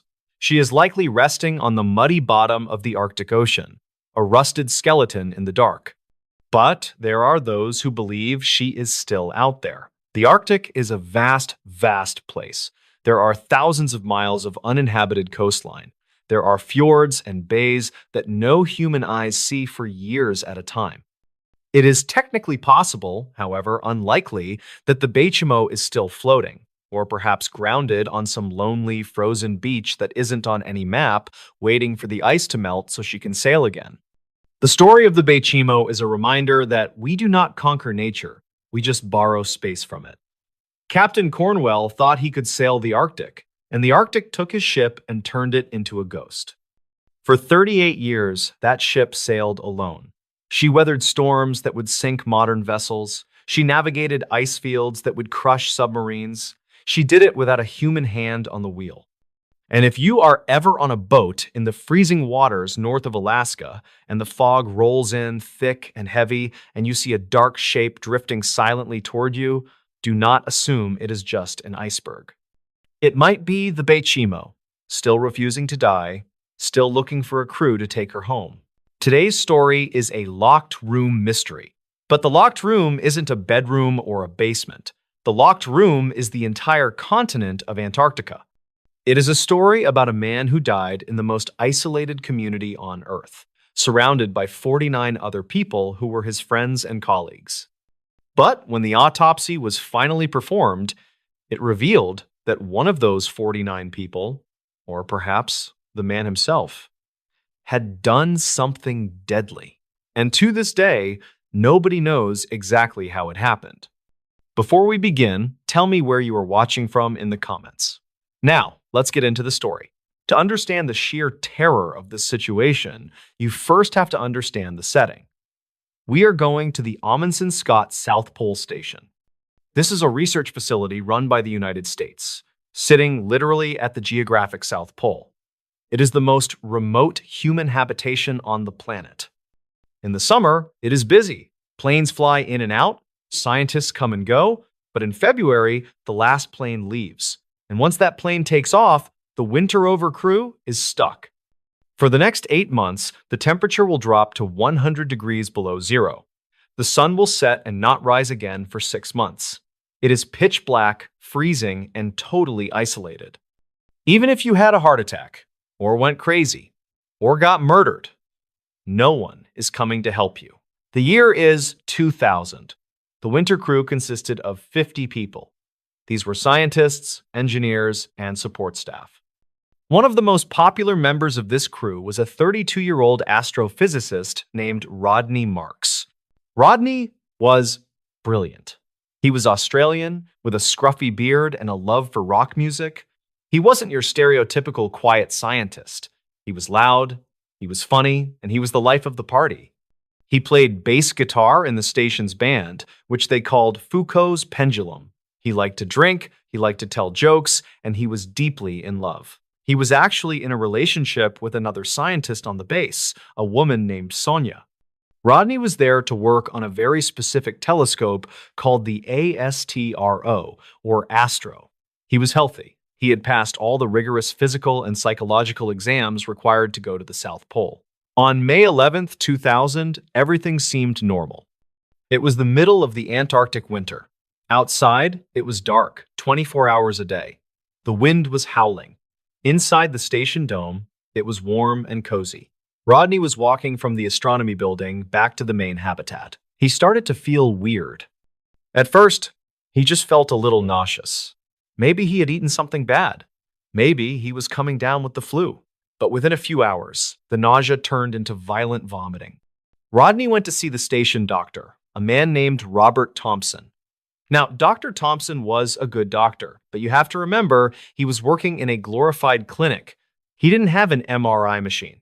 He didn't have a toxicology lab. He had basic supplies. Dr. Thompson examined Rodney. Rodney was anxious. He said he felt weak. He said his stomach was burning. But strangest of all, he said his eyes were bothering him. He was wearing sunglasses inside because the lights were hurting his eyes.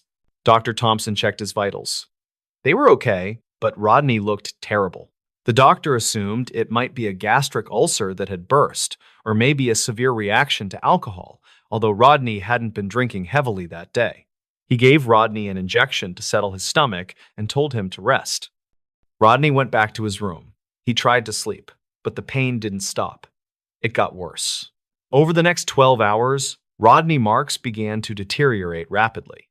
He was vomiting blood. His breathing became ragged and shallow. He was hyperventilating. His body was shutting down. Dr. Thompson was now very worried. He was consulting via satellite phone with specialists back in the United States. But describing symptoms over a scratchy phone line is not the same as being in a hospital. The doctors in America suggested it might be alcohol withdrawal, or a heart condition, or maybe an anxiety attack. They were all wrong. On May 12th, at around 6:30 p.m., Rodney Marks went into cardiac arrest. The doctor and the emergency team tried everything. They performed CPR for 45 minutes. They tried to shock his heart back into rhythm. But at 6:45 p.m. on May 12th, 2000, Rodney Marks was pronounced dead.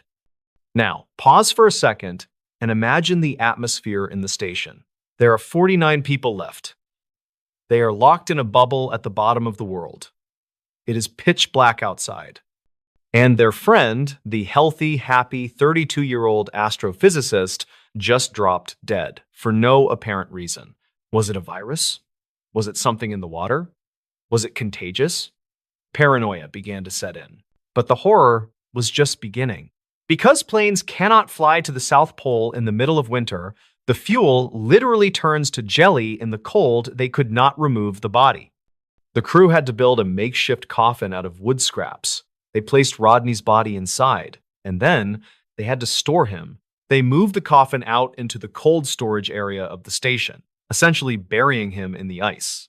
For the next 6 months, the crew of the Amundsen Scott station had to live, work, and eat, knowing that their friend's frozen corpse was sitting just a few hundred feet away in the darkness. It was a long, brutal winter. The morale at the station plummeted. Rodney's girlfriend, Sonia, was devastated. The doctor was racked with guilt, wondering if he had missed something. Finally, October arrived. The sun rose. The temperatures warmed up enough to roughly 50 degrees below zero for a plane to land. A flight arrived to take Rodney Marks home. Because Rodney was an Australian citizen, his body wasn't flown to the United States. It was flown to Christchurch, New Zealand, which is the main hub for Antarctic operations. The autopsy was performed in New Zealand. Everyone expected the coroner to find a hidden heart defect or maybe a brain aneurysm, something natural. But when the toxicology report came back, the coroner dropped a bombshell. Rodney Marks did not die of natural causes. He had died from acute methanol poisoning. Now, for those who don't know, methanol is not the alcohol you drink. The alcohol in beer and wine is ethanol. Methanol is different. It is found in cleaning fluid, paint thinner, and scientific solvents. It is extremely toxic. If you drink even a small amount of methanol, your body metabolizes it into formic acid. This acid basically eats you from the inside out. It attacks your optic nerve first, which explains why Rodney was wearing sunglasses and complaining about his eyes, and then it shuts down your organs. The coroner found that Rodney had ingested about 150 milliliters of methanol, that is about a wineglass full. This changed everything. This was no longer a medical tragedy. This was a potential crime scene. There were only three possibilities. Possibility number one, suicide. Did Rodney drink the poison on purpose? The investigators looked into this, but it didn't make sense. Rodney had no history of depression. He was excelling in his career. He was in a happy relationship. He had just finished a phone call with his boss where he was excited about his work. And most importantly, methanol is a horrific way to die. It is slow and painful. A scientist like Rodney would know that. He left no note. The suicide theory was largely ruled out.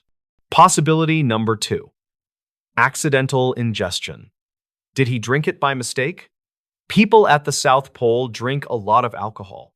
It is part of the culture. Sometimes people brew their own moonshine or toast juice.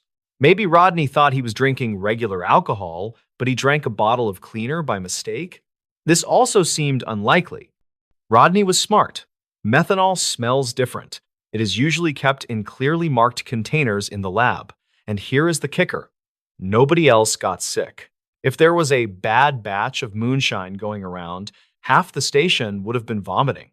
Only Rodney died. That left possibility number three, foul play. Murder. Did someone at the station poison him? Suddenly, the police in New Zealand realized they had a massive problem.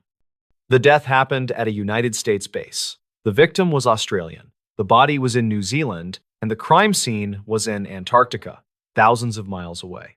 The jurisdiction was a nightmare. The New Zealand police wanted to investigate, but they had no authority to go to the American base. The Americans launched their own investigation, but by the time they started asking questions, months had passed since the death. The station had been cleaned. The trash had been thrown out. The specific bottle that the methanol might have come from was long gone. And the 49 witnesses? They had all scattered to different parts of the world as soon as the winter ended. The investigators did find a few strange clues. They found needle marks on Rodney's arm, but the doctor said those were likely from the attempts to draw blood or give him medication before he died. But were they? Could someone have injected him? They found that there was a supply of methanol in the scientific lab where Rodney worked. It was used for cleaning the telescope equipment. It was accessible. Anyone could have taken it. But who would want Rodney dead? He was popular. He was the guy everyone liked. There were no reports of major fights, no love triangles, no deaths. The New Zealand coroner held an inquest. He interviewed the crew members. Some people said Rodney was a heavy drinker, implying he might have been so drunk he grabbed the wrong bottle. But the autopsy showed his blood alcohol level was low when he died. He wasn't drunk. Other people whispered about tensions on the base. Living in isolation for 6 months makes people crazy. Small arguments turn into hatred. Had Rodney made a joke that offended the wrong person? The investigation hit a brick wall. The United States National Science Foundation, which runs the base, was accused of not cooperating fully.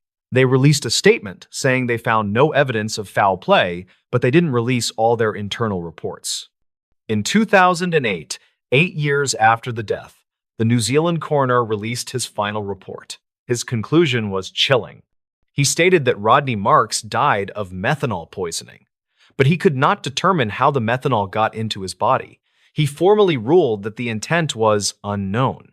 He stated, "I cannot rule out that he was given the methanol by another person, either as a prank that went wrong or with the intent to harm." Think about that. A prank that went wrong. Imagine someone spiking Rodney's drink with a little bit of lab alcohol just to make him sick or get him drunker, not realizing it was deadly methanol. And then watching him die and being too terrified to admit what they did. They would have had to live in that station. with the body for 6 months, keeping that secret.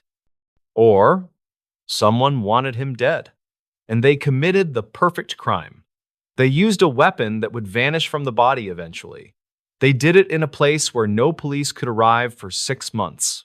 They did it in a jurisdiction black hole. To this day, the death of Rodney Marks remains the only unsolved death in the history of the South Pole. The 50 people who wintered over that year know the truth, or at least one of them does. Rodney's family in Australia has never stopped asking for answers. A memorial stone stands for him at the South Pole, facing the true geographic South. It reads, Rodney Marks. He lived life to the fullest. But the question remains, did he lose his life to a tragic mistake? Or is there a murderer walking free today, a person who knows exactly what happened in the dark, frozen silence of the year 2000? So, if you ever find yourself working a winter contract in Antarctica and someone hands you a drink that smells a little bit like paint thinner, maybe just stick to the bottled water. Today's story is about a mistake so small, so simple, and yet so catastrophic that it haunts the history of the Alaskan wilderness to this day. It is a story about how a single gesture, a movement of the hand that took less than 3 seconds, sealed a man's fate in one of the most unforgiving places on Earth. Before we begin, tell me where you are watching from in the comments. To understand the gravity of this tragedy, we first have to look at the setting. We are going to the Brooks Range in Alaska. This is not the Alaska of cruise ships and tourist gift shops. This is the deep bush. It is a place of jagged, snow-capped peaks, endless valleys of tundra, and rivers that freeze so solid you can drive a truck over them. It is a place where the sun refuses to set in the summer and refuses to rise in the winter. It is a landscape that is indifferent to human life. It does not care if you are hungry, it does not care if you are cold, and it certainly does not care if you made a clerical error. In 1981, a man named Carl McCunn decided he was going to conquer this landscape not with a gun, but with a camera. Carl McCunn was 35 years old. He was a wildlife photographer, but he was also a bit of a drifter, a rock and roll fan, and a guy who everyone seemed to like. He had long, shaggy hair, a thick beard, and an easygoing smile. He was originally from West Germany, but had grown up in San Antonio, Texas, before finding his way to the Pacific Northwest and eventually Alaska. He worked odd jobs on the Trans-Alaska Pipeline, making good money, but his real passion was photography. Carl had a dream. He wanted to do what the great nature photographers did. He wanted to immerse himself in the wild, alone, for months on end, to capture the raw beauty of the Alaskan wilderness without the interference of civilization. He wanted to photograph the caribou migrations, the wolves, the bears, and the changing of the seasons. So, in late 1980, he began planning his magnum opus. He would spend 5 months from March to August camped alone at a remote, unnamed lake in the Brooks Range, about 75 miles northeast of a tiny settlement called Fort Yukon. Carl was not a total novice. He had spent time in the woods before. He knew how to handle a rifle. He knew how to set up a camp.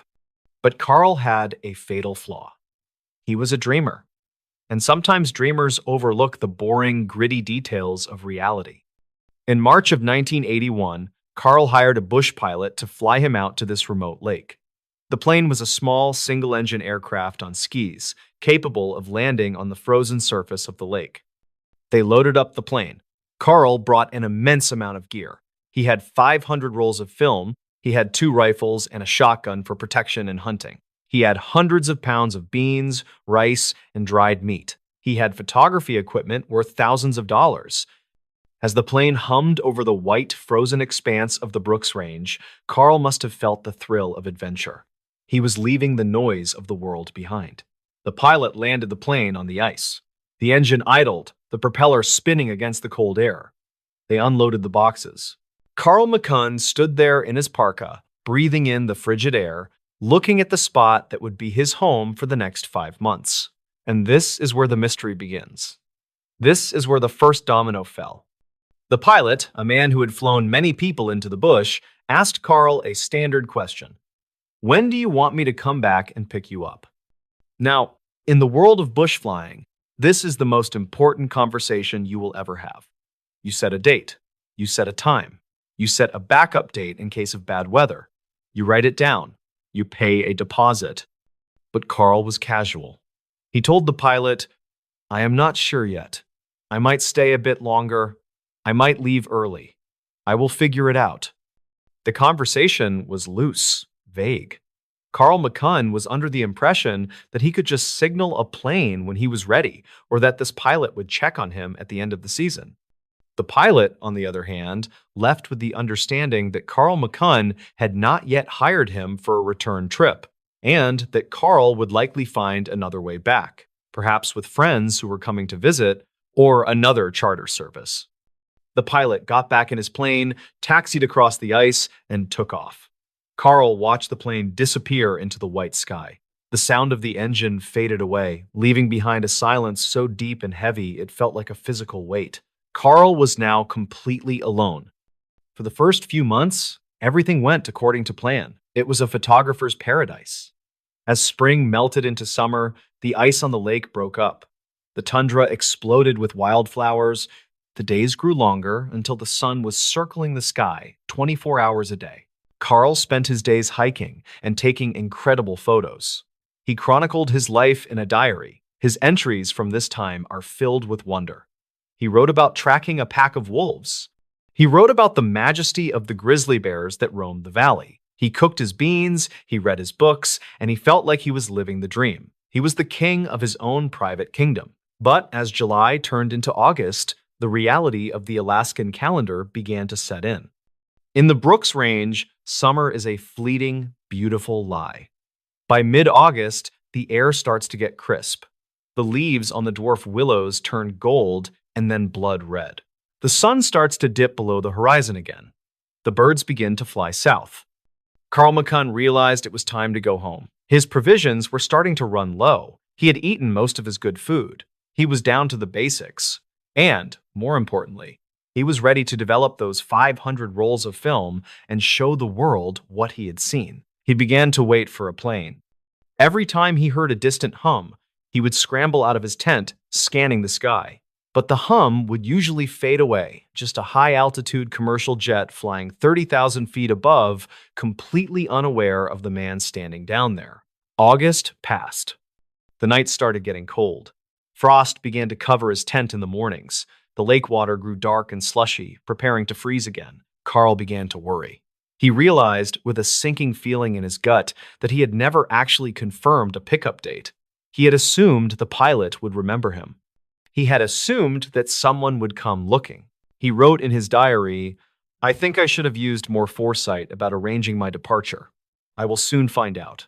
And then it happened. The moment that defines this entire story. It was late August or early September. The exact date is a bit fuzzy, but the event is crystal clear. Carl was at his campsite when he heard it.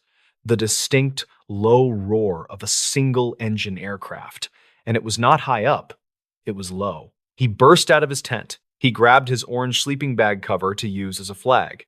He ran to the edge of the lake. There, in the sky, was a plane. It was a small bush plane, the kind used by Alaska State Troopers or local hunters. The pilot had spotted the camp. The plane banked sharply and began to circle the lake. Carl McCunn's heart must have been hammering in his chest. This was it. Salvation. He was going home. The plane flew low over him. The pilot was looking down.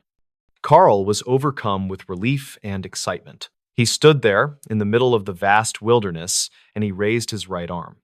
He waved his hand high in the air, pumping his fist, waving the orange cloth, shouting for joy. The plane circled once. Then it circled twice. Carl watched, a huge grin on his face, waiting for the plane to lower its flaps and descend for a landing on the water or the rough shoreline. But the plane did not land. Instead, the pilot leveled the wings. The engine roared as the pilot added power. And then the plane turned away. Carl stood there, his arms still raised, frozen in confusion.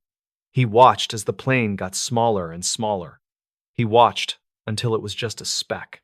He listened until the silence returned. Why did they leave? Why did they not land? It was not until later, when Carl went back to his tent and rummaged through his supplies, that he found a small hunting regulation booklet he had brought with him. On the back of one of the pages, there was a diagram. It was a chart of emergency hand signals used by air rescue teams. He looked at the chart, and his blood ran cold. The chart showed two different signals. One signal meant, "I need help. I am in distress. Pick me up." To make this signal, you were supposed to raise both arms above your head, forming the shape of the letter Y for "Yes, I need help." The other signal meant, "I am okay. All is well. Do not wait." To make this signal, you raise one arm in the air. Carl McCunn, in his excitement to greet the pilot, had raised one arm. To the pilot looking down from above, he saw a man standing by a well-organized camp, looking healthy, waving one arm casually. The pilot interpreted this as a friendly traveler, saying, "Hello, I am fine. Great day for a flight." The pilot had actually dipped his wings a signal meaning message received and flown away, thinking he had just checked on a happy camper who wanted to be left alone. Carl McCunn had waved goodbye to his only chance of survival. The psychological blow of this realization was devastating. But Carl was a tough guy. He tried to stay positive. He wrote in his diary about his stupidity, but he also wrote that surely someone else would come. But no one else came. September hit like a hammer. The snow started to fall. The lake froze over completely. Now, Carl was in a fight for his life, but he was fighting a losing battle. He was out of food. He had spent months hiking and burning calories, and now he had no fuel to put back in his body. He tried to hunt, but the animals had migrated or gone into hibernation. The caribou were gone. The bears were sleeping. He managed to shoot a few ducks and muskrats, but it was not enough. He started digging into the snow to find dried rose hips, tiny berries that offered almost no nutritional value. His body began to consume itself. This is what happens during starvation. First, the body burns fat. Carl lost all his body fat. Then, the body begins to eat the muscles. Carl became weak. Walking became a chore. Gathering firewood became a marathon event. The temperature plummeted to 20 degrees below zero, then 30 below, then 40 below. His tent, which was designed for three-season camping, was not built for an Arctic winter. He had to keep a fire going constantly, but he was too weak to chop wood. He started burning his notebooks. He contemplated burning his film, the very reason he was out there, but he couldn't bring himself to destroy his work. By November, Carl McCunn was a skeleton. He was suffering from frostbite. His hands and feet were turning black. The pain was excruciating. His diary entries from this time are heartbreaking.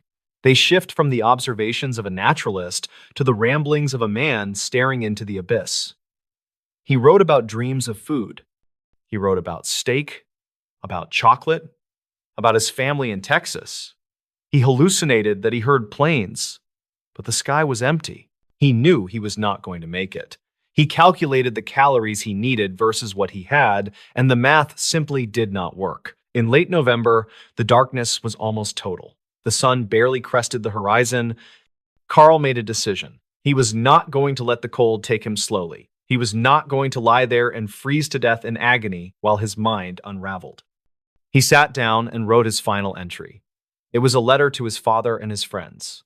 He asked them to forgive him for his carelessness. He gave instructions on how to develop his film. He wanted his photos to be seen. He wanted his life to have meant something. He wrote, "I have used my last bullet." This was not entirely true, as investigators would later find out, but it was a poetic way to say he had made his choice. Sometime in late November or early December of 1981, Carl McCunn lay down in his sleeping bag.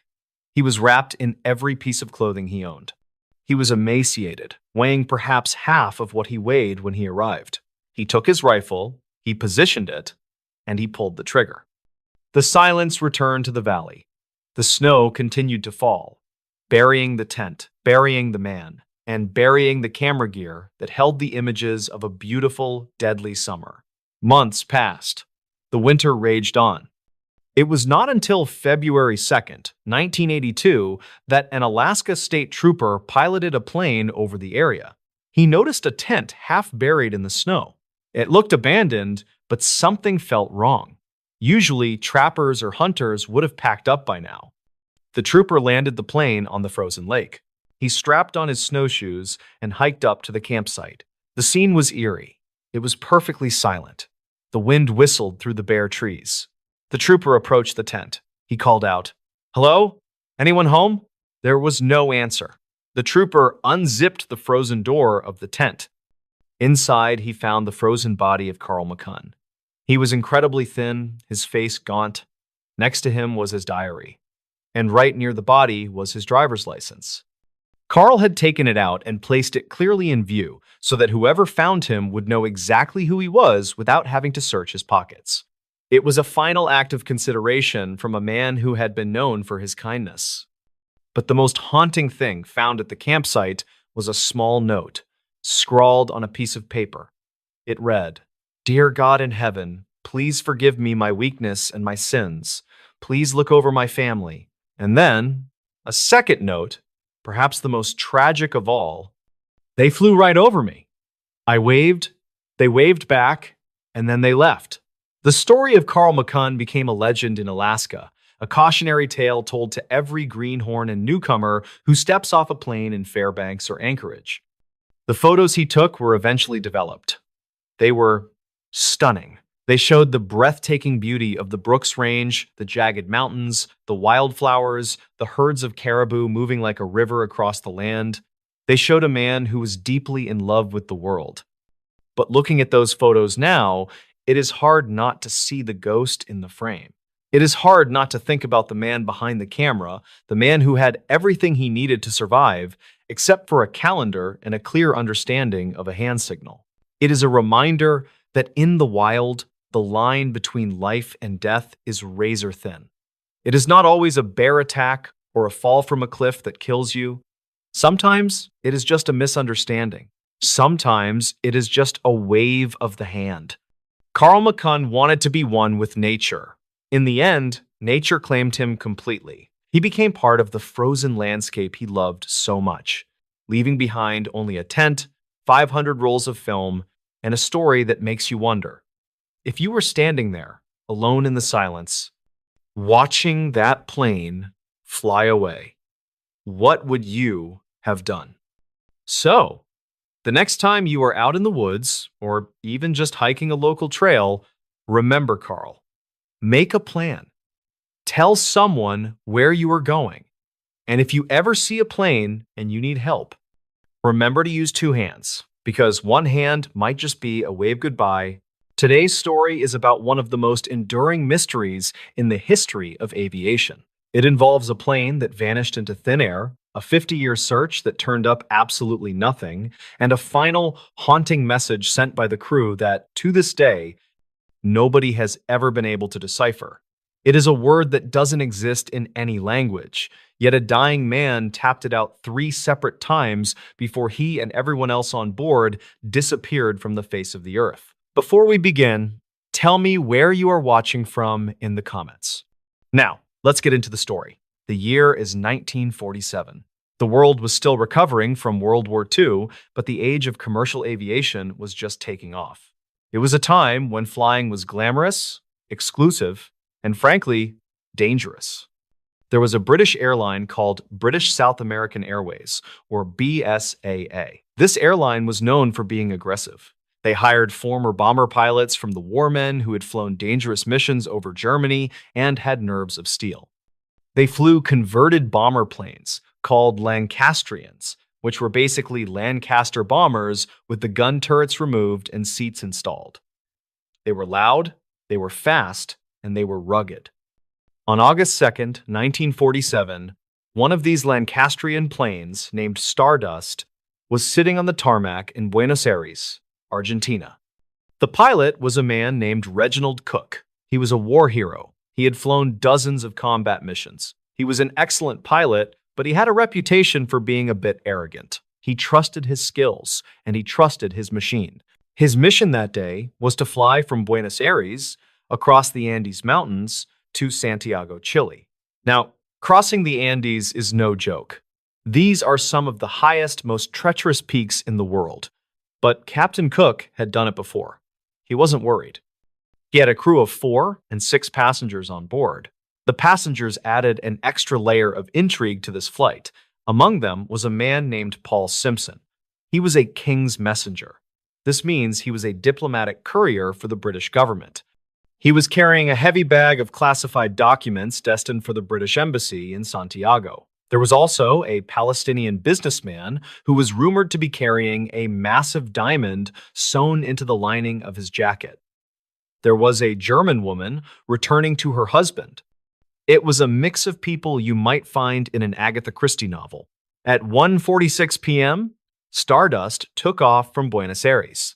The flight was supposed to be routine. They flew west across the flat plains of Argentina. Everything was going perfectly. The radio operator, a man named Dennis Harmer, was in constant contact with the ground stations. He was tapping out Morse code messages, giving their position and altitude. As they approached the Andes, the weather began to turn. The mountains were covered in thick clouds. Visibility was dropping.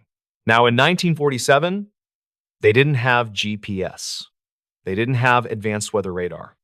They navigated using dead reckoning.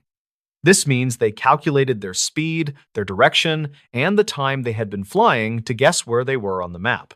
Captain Cook calculated that they had been flying long enough to cross the highest peaks.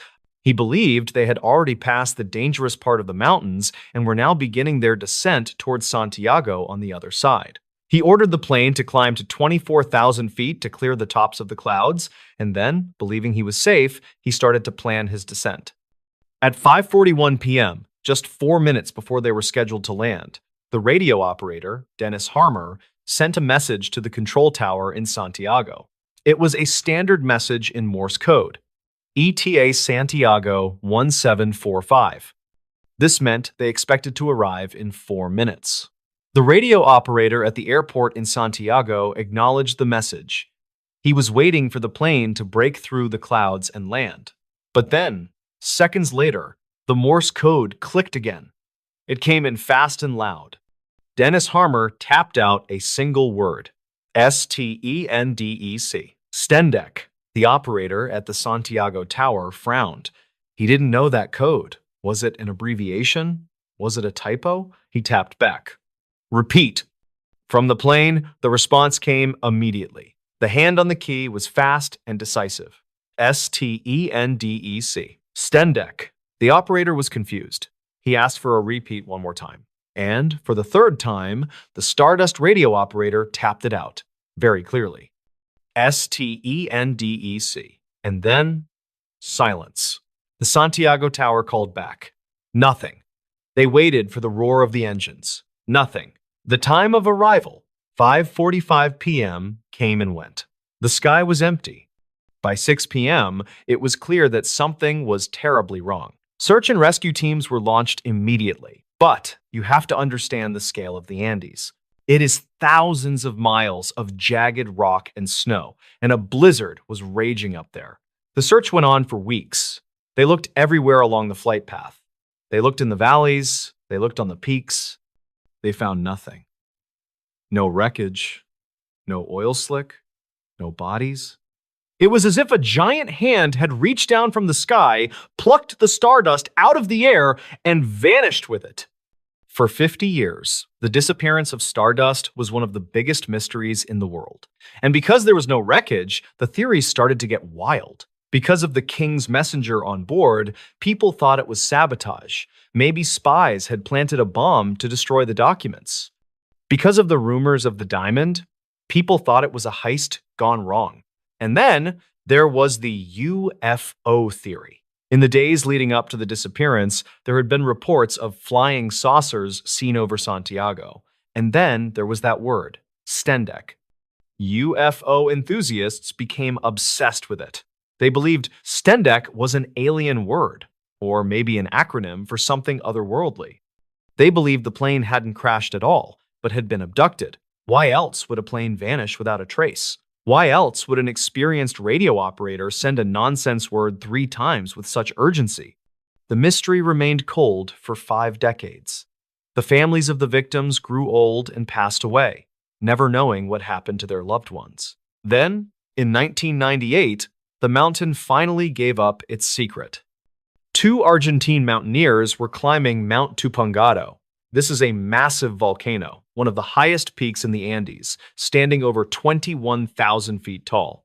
While they were traversing a glacier, high up in the death zone, they saw something sticking out of the ice. It was a piece of metal. It looked like an engine part.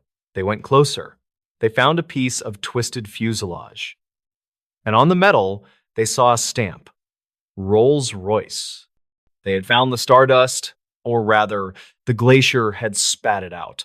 It turns out the plane had crashed high up on the mountain, and for 50 years, the wreckage had been slowly grinding its way down inside the glacier, hidden under hundreds of feet of ice, until it finally emerged at the bottom. When investigators arrived, they were finally able to piece together what happened. And the answer was not aliens. It was something much more terrifying because it is an invisible killer that pilots deal with every day. It is called the jet stream. In 1947, the jet stream, a high-altitude wind that moves at incredible speeds, was not fully understood. On the day of the crash, the jet stream was blowing directly against the nose of the stardust. It was blowing at over 100 miles per hour. So, when Captain Cook was doing his math, his dead reckoning, he calculated that he was traveling at his normal speed of roughly 250 miles per hour, but in reality, because of the headwind, he was only moving across the ground at 150 miles per hour. He thought he had crossed the mountains, but he hadn't. He was still right in the middle of them. When he started his descent, thinking he was dropping down toward the airport in Santiago, he was actually dropping into the cloud-covered peak of Mount Tupungato. The crash was catastrophic. The plane didn't just hit the mountain, it flew into a near-vertical wall of ice at full cruising speed. The impact was so violent that it didn't just break the plane, it effectively vaporized it. The fuel ignited instantly. The heat and the shockwave caused a massive avalanche above them. Within seconds, the burning fragments of the plane and the bodies of the passengers were buried under tons of snow and ice. That is why nobody could find them. They were instantly entombed inside the glacier. The forensic analysis was gruesome. They found only small fragments of the people on board. A hand here, a torso there. But they identified them using DNA. But even after finding the plane, one mystery remained. What was Stendek? The investigators analyzed the Morse code. They looked at every possibility. Some people believe it was an acronym for Severe Turbulence Encountered, Now Descending Emergency Crash. But that doesn't make sense. Why would a radio operator invent a complex acronym in a split second instead of just tapping SOS? Others believe it was hypoxia. Maybe the crew was suffering from lack of oxygen and their brains were misfiring, causing them to tap out gibberish. But the most likely theory, and perhaps the most tragic one, is that it was a simple typo. In Morse code, the letters are made of dots and dashes. The code for the letters STENDEC is dot dot dot S dash T dot E dash dot N dash dot dot D dot E dash dot C. If you rearrange the spacing of those exact same dots and dashes just slightly, it spells a different word. It spells VAL, or specifically SCTI. It is possible he was trying to type Val, which is short for Valparaiso, a city near Santiago. Or there is another theory that fits perfectly with what the pilot was doing. If you take the Morse code for Stendek and shift the spaces, it can also spell DESCENT, descent. The radio operator was likely trying to tell the tower, "We are starting our descent." He tapped it out fast. The tower didn't understand. He tapped it again. Descent. He was telling the world exactly what they were doing. They were descending. But because they were wrong about their location, that word descent was actually their death sentence. They were announcing that they were lowering the plane directly into the face of a mountain. The radio operator tapped out descent 3 times, confident that they were minutes away from a warm meal and a soft bed. And seconds later, they were gone. So, while Stendek sounds like a spooky, otherworldly message, the reality is likely much sadder. It was a professional crew, doing their job, communicating their actions, unaware that the very thing they were announcing was the thing that would kill them. Today, the mystery of the Stardust is largely solved. We know where it is, we know why it crashed, but that word, Stendek, remains a part of aviation folklore. It is a ghostly reminder of a time when the sky was a lonely, dangerous place, and when a simple misunderstanding of the wind could erase you from existence. Today's story is about one of the most baffling disappearances in North American history. It is a case that sparked the largest search and rescue operation ever conducted in the Great Smoky Mountains, involving the FBI, the Green Berets, and thousands of volunteers. Yet, to this day, it remains unsolved. This is the story of Dennis Martin. Before we begin, tell me where you are watching from in the comments. To understand how truly terrifying this story is, you first have to understand the setting. The Great Smoky Mountains National Park, straddling the border between North Carolina and Tennessee, is a place of ancient, breathtaking beauty. It is named for the natural fog that hangs over the range and looks like large smoke plumes. It is a dense, temperate rainforest with over 800 square miles of wilderness. It is a place where families go to make memories, to camp, and to escape the noise of the city. But the locals know something else about these mountains. They know that the terrain is unforgiving. The vegetation is so thick, often called rhododendron hells, that a person can step 5 feet off the trail and completely disappear from view. It is in this vast green ocean of trees that the Martin family arrived for a Father's Day weekend trip. It was June 14th, 1969. Bill Martin, a successful architect from Knoxville, Tennessee, had been looking forward to this trip all year. It was an annual tradition for the Martin family. Every Father's Day, the men of the Martin family, Bill, his father Clyde, and his 2 sons would hike into the mountains to camp. This year, they were headed to a place called Spencefield. Spencefield is a grassy bald, a high-altitude meadow sitting along the Appalachian Trail. It offers stunning views and wide-open spaces, making it a perfect spot for camping. Bill brought along his 2 sons. There was his older son, Douglas, and his younger son, Dennis. Dennis Martin was just 6 years old. He was a cute kid, a little small for his age, with a mop of dark hair and an adventurous spirit. On this particular trip, Dennis was wearing a very distinct outfit.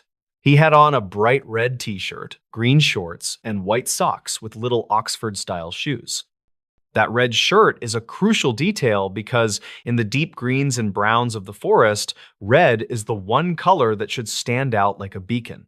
It is the color of safety, or at least it should have been. The hike up to Spence Field was grueling but uneventful. The family arrived at the clearing, set up their campsite, and began to enjoy the pristine mountain air.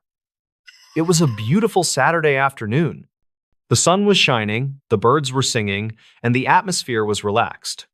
There were other families up there too. In fact, another family, the Martins' friends, were camped nearby with their own 2 young sons. So, you had a group of 4 young boys running around the meadow, playing tag, and burning off energy while the fathers sat on the grass, chatting and keeping a casual eye on them. As the afternoon sun began to dip lower, casting long shadows across the grass, the boys decided they wanted to play a prank on the adults. You know how kids are. They love the thrill of the jump scare. The plan was simple. The adults were sitting in a loose circle talking. The 4 boys would split up, sneak around the perimeter of the clearing, hide in the bushes, and then, on a silent signal, they would all jump out at once and scream to startle their dads. Because Dennis was the youngest, and because he was wearing that bright red shirt, the older boys told him he needed to hide separately so he would not give away their position. The 3 older boys went one way, creeping to the left. Dennis, eager to play his part perfectly, went the other way. He trotted off alone toward a patch of dense brush on the edge of the forest. Bill Martin watched his son go. He saw the flash of the bright red shirt as Dennis ducked behind a large bush. Bill smiled, knowing exactly what the kids were up to. He leaned back, ready to play along, ready to act surprised when the boys jumped out. He watched the bush where Dennis was hiding. He was only about 20 or 30 feet away. It was close. Close enough to throw a baseball. Close enough to hear a twig snap. A few minutes passed. The tension built in that playful way children love. Then, the signal was given. Boom. From the left side of the clearing, the three older boys burst out of the bushes, screaming and laughing. The fathers jumped, feigning shock, laughing along with the kids. It was a chaotic, happy moment of family fun. But Bill Martin was not looking at the three boys. He was looking to his right.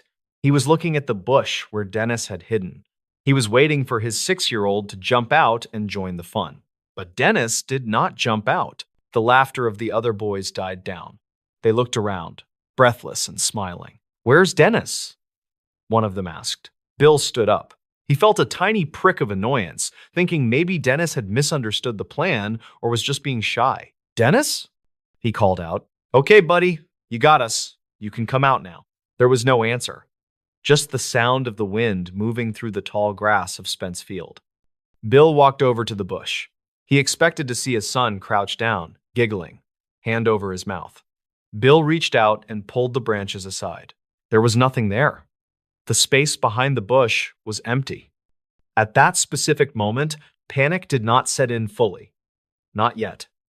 The human brain tries to rationalize things. Bill assumed Dennis had just moved to a better hiding spot. Maybe he had crawled a little further back into the woods to be even sneakier. "Dennis!" Bill yelled louder. "Come on out!" Bill stepped past the bush and entered the tree line. He walked 10 yards, then 20 yards. He scanned the woods. The trees were dense here, the undergrowth thick with rhododendrons and mountain laurel. "Dennis!" Silence. Bill turned back to the other adults. The look on his face had changed.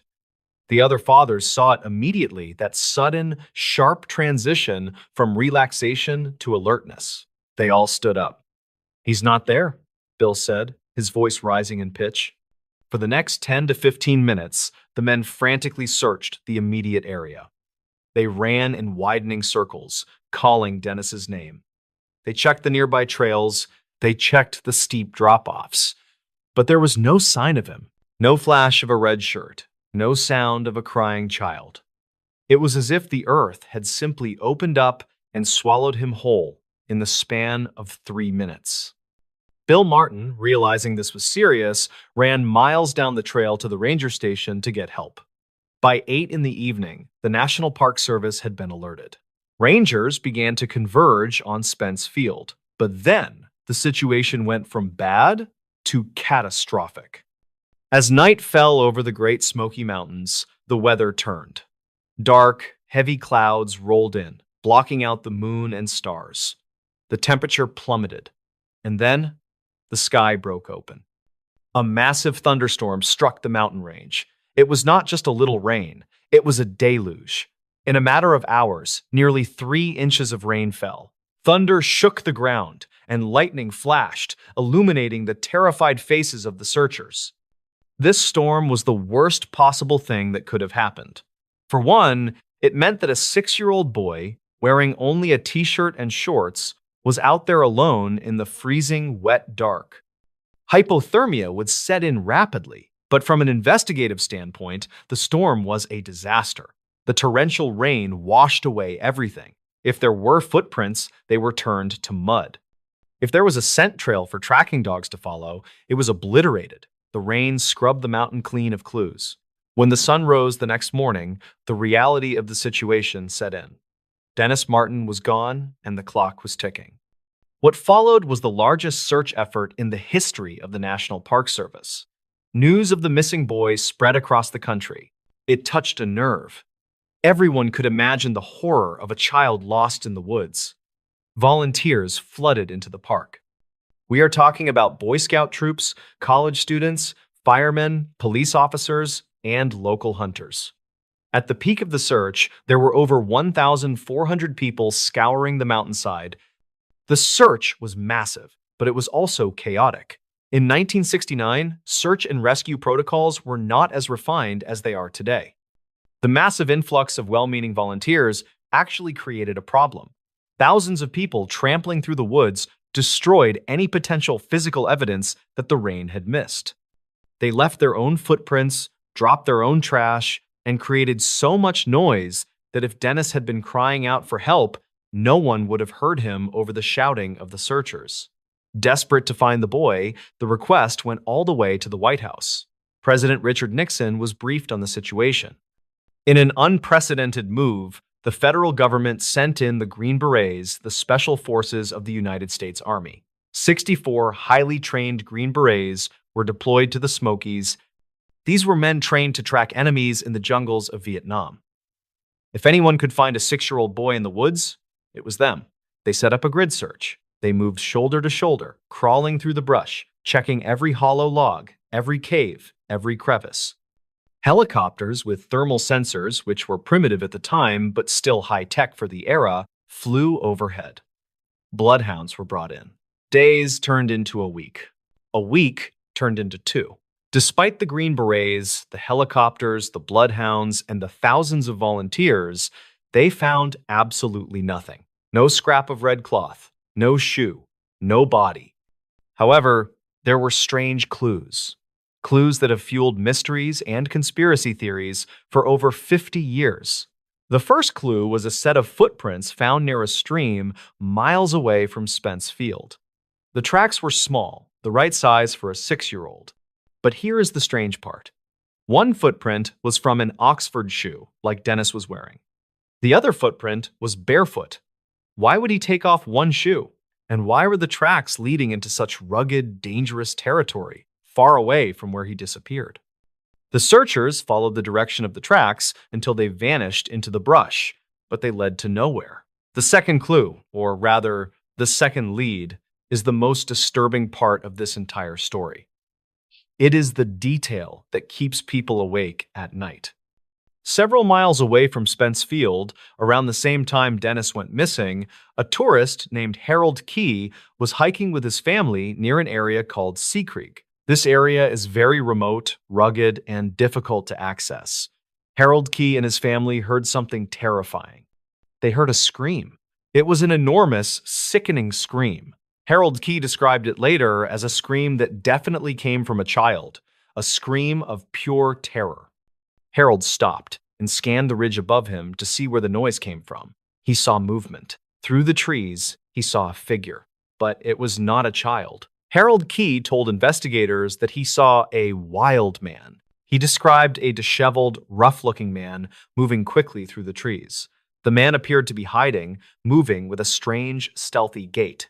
But the most chilling detail was that this man appeared to be carrying something on his shoulder. Harold Key could not make out exactly what the bundle was, but he saw something red. Remember, Dennis Martin was wearing a bright red shirt. Harold Key thought the man looked suspicious enough that he reported it to the park rangers and the FBI.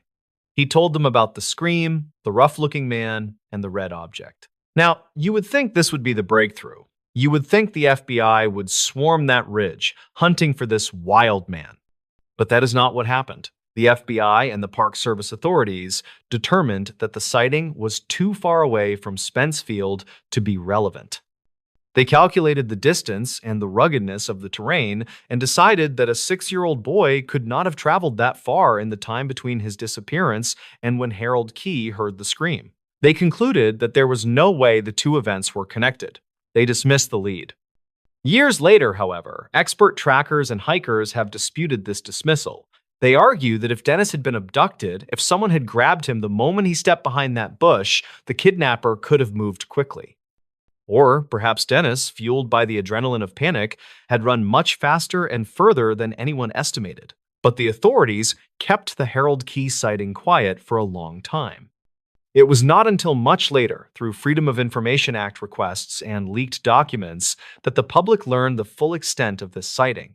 There is another layer to the wild man theory. The Great Smoky Mountains have a long history of folklore involving feral humans, or mountain men who live completely off the grid, deep in the woods, detached from civilization. While most people dismiss these as campfire stories, there have been actual documented cases of fugitives and hermits living in those mountains for years without being detected.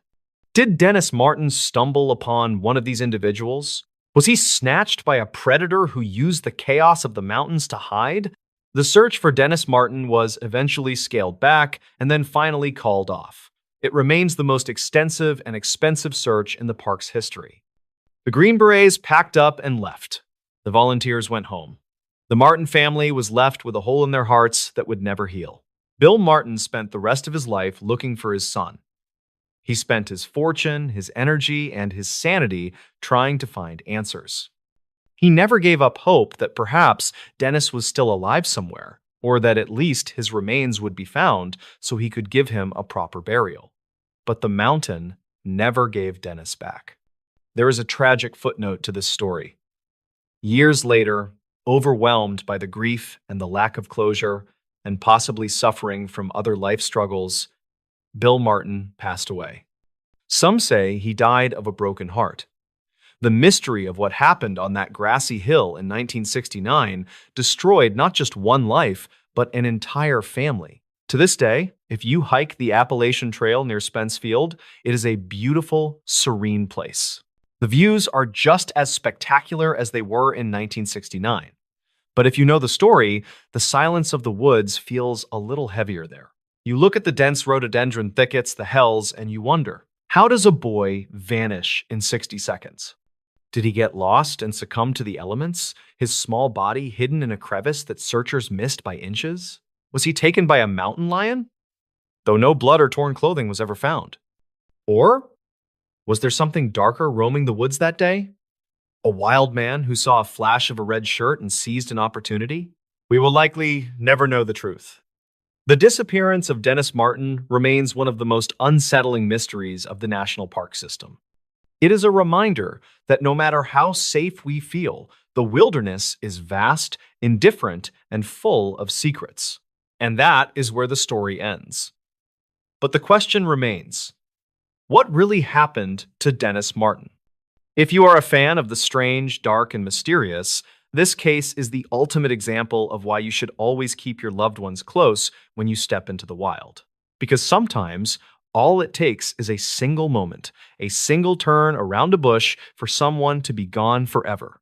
Hello, everybody, and welcome back to the channel. I hope you're having a strange, dark, and mysterious day, because today we are venturing into the wild, untamed vertical landscape of the Pacific Northwest.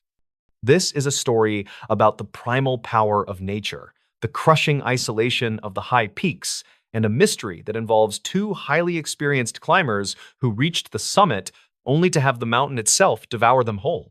This is the story of the night the mountain ate them. Before we dive into the deep end of the mysterious, do me a favor. If you enjoy this type of content, please take a second to subscribe to the channel, like this video, and let me know in the comments what city you are watching this video from. Your support helps me keep telling these strange, dark, and mysterious stories. Our story centers on Mount Rainier, the colossal, glacier-covered stratovolcano that dominates the skyline of Washington state. Rainier is magnificent, but it is also one of the deadliest peaks in the world, responsible for hundreds of climbing fatalities. The event we are focusing on took place in the late summer of 1998. Our protagonists are two men, Ethan Cole and Marcus Bell. They were not tourists, they were seasoned professionals. Ethan was a veteran mountain guide with dozens of successful ascents of Rainier. Marcus was a highly skilled search and rescue technician. They were both physically impeccable and technically brilliant. They decided to attempt a difficult, rarely used route on the mountain's eastern face, a punishing, technical climb known for its deep crevasses and volatile weather. They planned a 4-day expedition, fully stocked with emergency supplies, satellite phones, and specialized mountaineering gear. Their objective was not just the summit, but to test a new geological sensor for the National Park Service. They departed on a Thursday morning, leaving their itinerary and coordinates with the park's ranger station. For the first 3 days, the climb went perfectly. The weather was clear, the ice was solid, and the men were making excellent time. Their scheduled check-ins with the ranger station were routine and cheerful. On Sunday morning, the fourth day, the weather changed dramatically. A sudden, unexpected storm rolled in, a ferocious whiteout blizzard that dropped visibility to zero and sent temperatures plummeting. The last satellite phone call came in at exactly 10:05 a.m. Ethan's voice was strained, but calm. Ranger Base, this is Cole. We've reached the summit. We are logging the sensor data now. The storm hit fast. Visibility is zero. Winds are 60 knots. We are establishing the emergency summit anchor and beginning descent immediately. We'll check in at Camp Muir in 8 hours. Copy that, Cole, the ranger responded. Be safe. Get off that mountain. That was the last time anyone spoke to Ethan Cole or Marcus Bell. 8 hours passed. No check-in at Camp Muir. 12 hours passed. No call. 24 hours passed. The storm